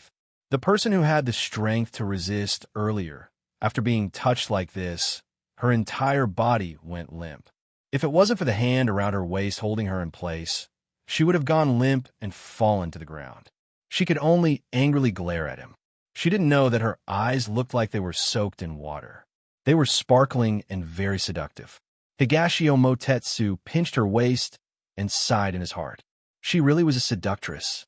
She was suddenly pinched by him, and her face turned even redder. She wanted to push him away, but her body went limp. His eyes were filled with possessiveness as he attacked fiercely. It was like he wanted to eat her up. Tao Tao never thought that a person who looked calm and composed would have this side to him. He was like a wolf, a hungry wolf, and she was the prey in front of him. She was startled by her own wild imagination, but his following attack made her completely defeated, and she no longer had the heart to think about anything else. In the quiet room, the two figures stuck close to each other, and from time to time, they would make shameful noises. Higashio Motetsu moved away from her lips and loosened his grip on her wrist. She felt as if she had just been fished out of the water as she laid softly on his body. Her eyes were misty, as if she had not recovered from the earlier confusion. He raised his hand and touched the corner of her lips. His almond-shaped eyes were filled with gentleness, and the corners of his mouth were raised. It was clear that he was in a good mood as he spoke in a hoarse voice. Don't think about hiding from me in the future. What do you mean by this and that? Aren't you always you? In the past, I neglected you, and hurt you. I apologize. I will never treat you like that again. After you left, I realized that I had already taken you to heart. Tao Tao, don't leave me again. Just now, her mind was still in a mess, but after he spoke, she gradually regained her consciousness. She listened to him speak word by word, the gentle treatment and affectionate confessions that she had never received before, but had never received before. She felt like she was in a dream. Everything in the dream was what she longed for, but she would wake up from the dream sooner or later. Her fate with him had already been broken when she was in North Korea. In that downpour, she had already buried her love for him. When he spoke, he had been paying attention to the changes in her expression. At this moment, when she opened her mouth, he knew what she wanted to say. He lightly snorted. I don't want to hear you speak right now. Tao Tao was stunned. Why was this person so overbearing? She wanted to speak again, but she saw him tilting his head and kissing her deeply again. She was dumbfounded. This was kissing without saying anything. But, in any case, let her say something. A new round of falling into the enemy's hands had begun. Your body is much more honest than you. You little devil who doesn't mean what you say. In her daze, she seemed to have heard him say this. She was furious. What did he mean by saying what she said? She had never intended to see him again. Okay? But her body was indeed very honest. Food and lust were part of human nature. In the face of beauty, how many people could control themselves? Oof. Again and again, he seemed to not know fatigue and like this game. When she was out of breath, he would let go to let her rest for a while, and then after a while, he would kiss her again. She wanted to resist many times, but she couldn't move him at all. She could only bite him fiercely when their lips and tongues chased each other. Unfortunately, this person was too cunning, and he got his way every time. In the end, the hairpin fell, her hair was loose, and her clothes were messy. Only then did the two of them separate, panting. She leaned in his arms to regain her senses. When she had a bit of strength, she stretched out her hands to push him away. The moment she left his arms, she didn't have time to be happy. Her legs gave way, and she was about to fall to the ground. Higashio Motetsu laughed and shook his head. His long arms scooped her back into his arms. She instantly exploded and wanted to struggle, but she heard him say in a low voice, "Don't move. Otherwise, I can't guarantee what I'll do later." This time, she finally knew her place. After a while, she couldn't take it anymore. "Hey, how long are you going to hug me for?" Higashio Motetsu looked at her strangely. "Wife, isn't it natural for me to hug you?" Tao Tao was dumbfounded. "When did I become your wife? You can eat whatever you want, but you can't say whatever you want." Higashio Motetsu widened his eyes in shock. "Wife, you can't be like this. You've already kissed me and touched me. How can you say that? My chastity is gone. Don't tell me you want to abandon me." This time, Tao Tao was finally in a mess. Why do these words sound so familiar? Wasn't this what a woman would say to a man after being molested? Why was it the other way around? She had thought about it earlier. Although he had kissed her, as long as she didn't pursue the matter, he wouldn't be able to do anything to her. She didn't expect that in the end, he would become the weaker party. What kind of joke was this? You're shameless. She jumped out his arms and glared at him.